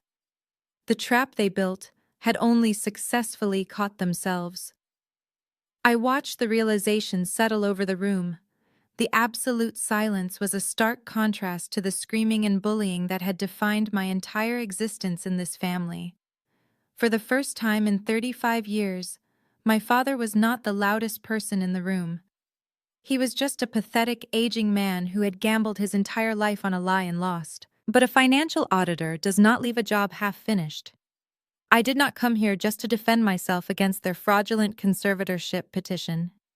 I came here to close the accounts entirely. I reached into my leather briefcase one final time. I pulled out a heavy red legal folder. I did not slide it across the table this time. I held it in my hands, feeling the weight of the paper that represented their total and absolute ruin. "Dad," I said, my voice cutting through the quiet sobbing of my mother and sister. "Do you know what the most fascinating thing about predatory lending is? They do not care about loyalty. They only care about liquidity." Richard slowly raised his heavy head. His eyes were bloodshot, the arrogant fire completely replaced by a hollow, sickening dread. "What are you talking about?" he croaked. "When I saw your financial discovery packet this afternoon, I noticed the shell company you used to finance Lauren's $80,000 car," I explained, stepping closer to the oak table. "They are a bottom-feeding financial firm that specializes in high-risk subprime auto loans. They bundle those bad loans into distressed debt portfolios and sell them off to larger corporate entities for pennies on the dollar, just to maintain their own cash flow." I paused, letting the financial reality sink in, for a man who loved to pretend he understood money. Since I suddenly found myself with a rather massive surplus of liquid capital and a top-tier wealth management firm at my absolute disposal, I had William make a few phone calls this afternoon. The Bluebird Trust did not just secure my winnings today. We also made a few aggressive corporate acquisitions. I opened the red folder and pulled out the legal transfer of ownership documents. I dropped them directly in front of my father. "I bought the entire distressed debt portfolio of your predatory lender," I stated flatly. "I bought it in cash, which means I now legally own the title loan contract you signed last night. I am your primary creditor. You owe that massive 29% interest debt directly to me." Richard let out a quiet, strangled gasp. He stared at the paperwork, his hands trembling too violently to even pick it up. The color drained from his face completely. And I did not stop there. I continued, turning my attention to Lauren, who was still curled up on the carpet, looking up at me with mascara-stained cheeks. I turned to the second page in the folder and dropped it on the edge of the table near her. I had my firm look into the specific regional bank holding the defaulted mortgage on your house, Lauren. Banks hate carrying non-performing residential assets on their books, especially when the property is already in the pre-foreclosure stage. It took a premium offer, but my trust successfully purchased the exact tranche of bad debt that includes your primary residence. Lauren let out a high-pitched wail, burying her face in her hands. "No," she sobbed loudly. "Claire, please no. You cannot do this. So let us review the current balance sheet," I announced to the room, my voice echoing with absolute authority. "My father tried to sue me for a fake $20,000 debt to steal my life savings. My sister tried to destroy my professional reputation to cover up her own financial crimes. In response, I bought your debts. All of them." I looked directly into my father's eyes. "I now own the loan on your luxury car. I own the defaulted mortgage on Lauren's house. And because both of those accounts were already in severe delinquency status before I acquired them, I have the legal right to call the debts in full immediately." Patricia began to rock back and forth faster in her chair, her hands clutching her pearl necklace so tightly the string looked ready to snap. "Claire, what are you doing to us?" she wept, her country club composure completely destroyed. "We will be ruined. Our friends will know everything. I am doing exactly what you tried to do to me, Mom. I am holding you accountable," I replied coldly. I turned to Thomas, who was watching the execution with a look of profound professional satisfaction. "Thomas, what is the current status of those accounts?" Thomas stepped forward, his deep voice filling the room and silencing my mother's crying. "As the legal representative of your primary creditor, I am formally notifying both Richard and Lauren that your accounts are in terminal default. I filed the emergency repossession and accelerated foreclosure paperwork with the county clerk 45 minutes ago. The tow trucks have already been dispatched to your driveway to seize the $80,000 Lexus, and the formal eviction notices will be nailed to the front doors of both of your homes by tomorrow morning." My father let out a sound that was half sob, half scream. He grabbed his chest, leaning heavily against the oak table as if his legs could no longer support his weight. "You are making us homeless," he wheezed, his face turning a dangerous shade of purple. "You are taking everything we have." "I am not taking anything you actually earned, Dad," I corrected him, my tone devoid of any sympathy. "You built an entire life on borrowed money and stolen credit. You used fraud to buy a luxury lifestyle, and you used emotional abuse to make me feel like I was the one who did not belong. I am just repossessing the illusions." I looked down the table at the extended family. Uncle Greg and Aunt Susan were staring at me with wide, terrified eyes. They had physically pushed their chairs back, trying to distance themselves from my parents, as if financial ruin were a contagious disease. They had spent the entire evening agreeing that I needed to be locked in a psychiatric ward. Now they were desperately hoping I would not look into their financial histories next. "I suggest you all find a new place to hold your family dinners," I told the room, my voice ringing with finality. "Because by the end of the month, Richard and Patricia will not have a dining room, and Lauren will not have a house to hide in. As an auditor, I balance the books, and your accounts are officially closed." I closed my leather briefcase and fastened the brass clasps. The loud click echoed through the silent, devastated room. I had systematically dismantled every single weapon they had ever used against me. They had no money, no power, no social standing, and no golden child facade left to hide behind. I had not just beaten them at their own game. I had bought the board, changed the rules, and evicted them from the premises. The heavy brass clasps of my briefcase, snapping shut, acted like a starter pistol. The paralyzing shock that had frozen my family in place completely evaporated, replaced instantly by the desperate, vicious instinct of survival. But instead of attacking me, the wolves turned entirely on each other. Richard spun around his face, a terrifying mask of purple rage, and directed his absolute fury at the woman sitting next to him. "You stupid, arrogant woman!" Richard screamed at my mother, his voice cracking with the sheer force of his anger. "You just had to buy that ticket. You had to make a joke out of it. We could have just given her a gift card. We could have given her nothing. But you had to be clever. You literally handed away $170 million. Patricia shrank back into her expensive dining chair, her hands coming up to protect her face, as if she expected him to physically strike her. "It was your idea to push her buttons," Patricia shrieked right back at him, her country club elegance replaced by a raw, ugly desperation. "You told me to make her feel cheap, so she would be anxious about her savings account. Do not put this on me, Richard. You are the one who took out a predatory loan we could not afford." Lauren, still sitting on the carpet with her mascara running down her face in thick black rivers, suddenly scrambled to her feet. "You ruined my life," Lauren wailed, pointing an accusatory finger at our mother.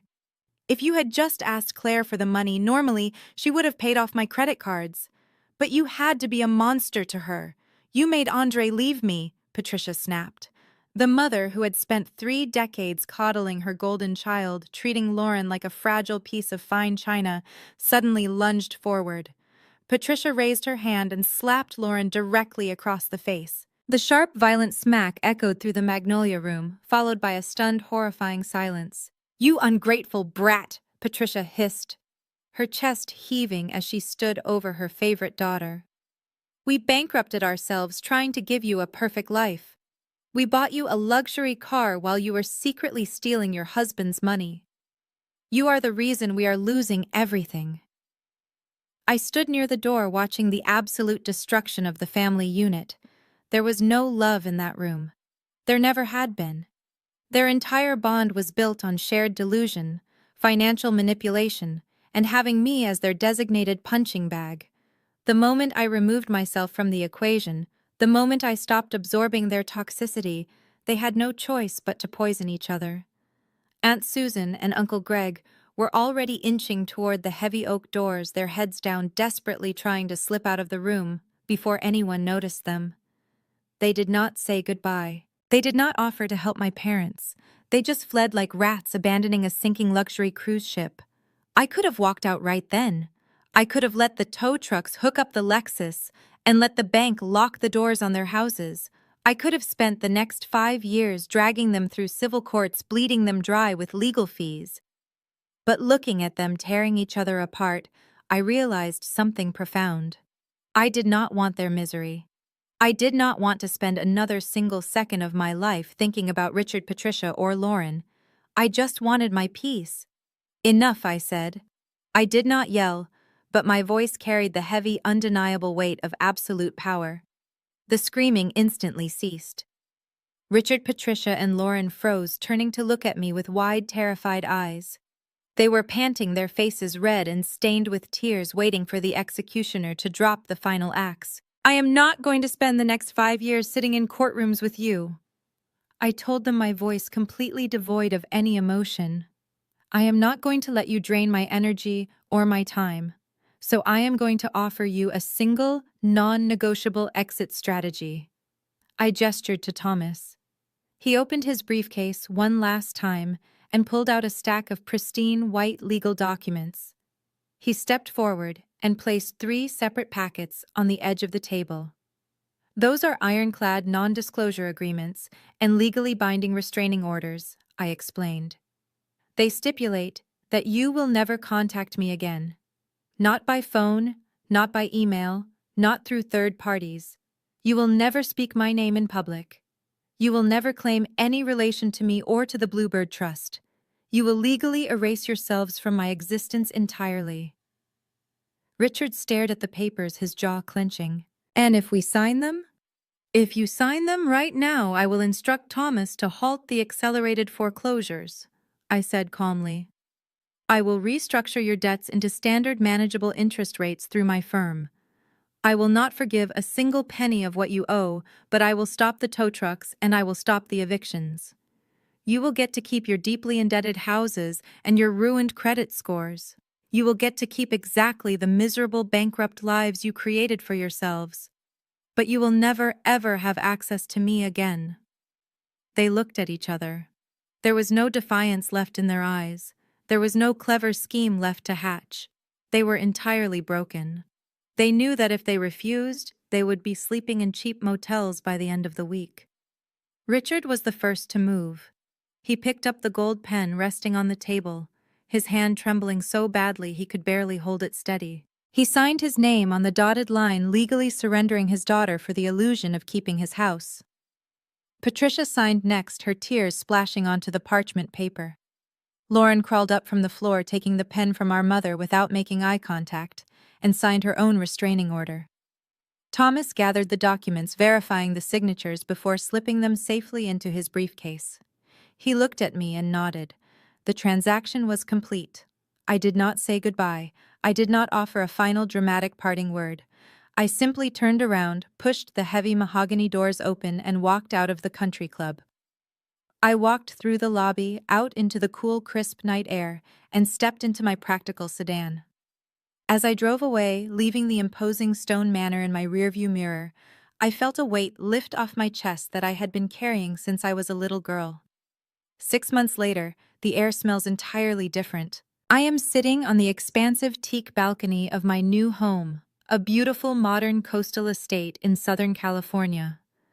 The sun is just beginning to set over the Pacific Ocean, casting brilliant streaks of violet and gold across the water.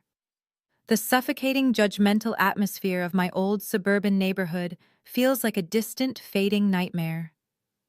The ocean breeze is warm and entirely free. I did not take my $170 million and disappear to a private island to do nothing. I am a certified public accountant. I understand the profound, life-changing power of financial literacy. I understand how abusers use money to trap their victims, because I lived it.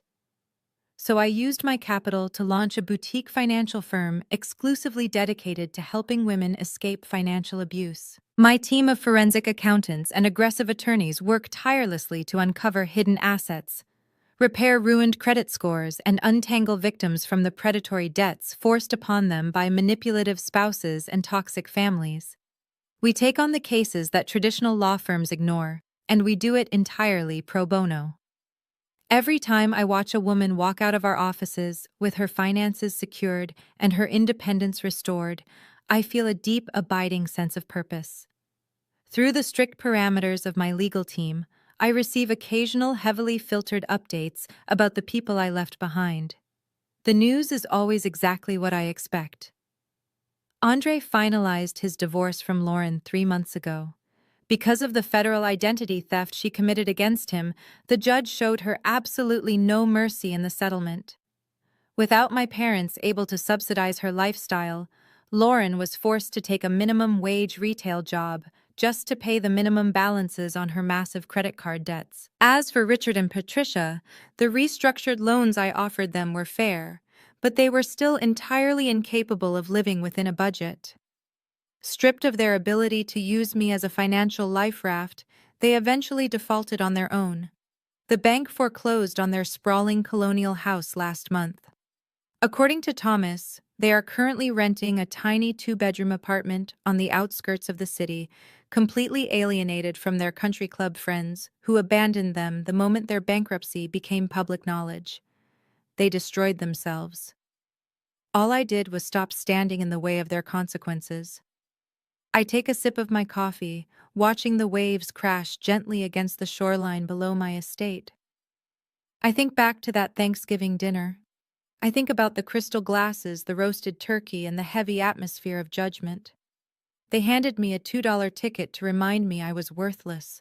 But they taught me that true value is not inherited, it is earned. The best revenge is not destroying the people who hurt you. It is buying your freedom, securing your peace, and letting them destroy themselves.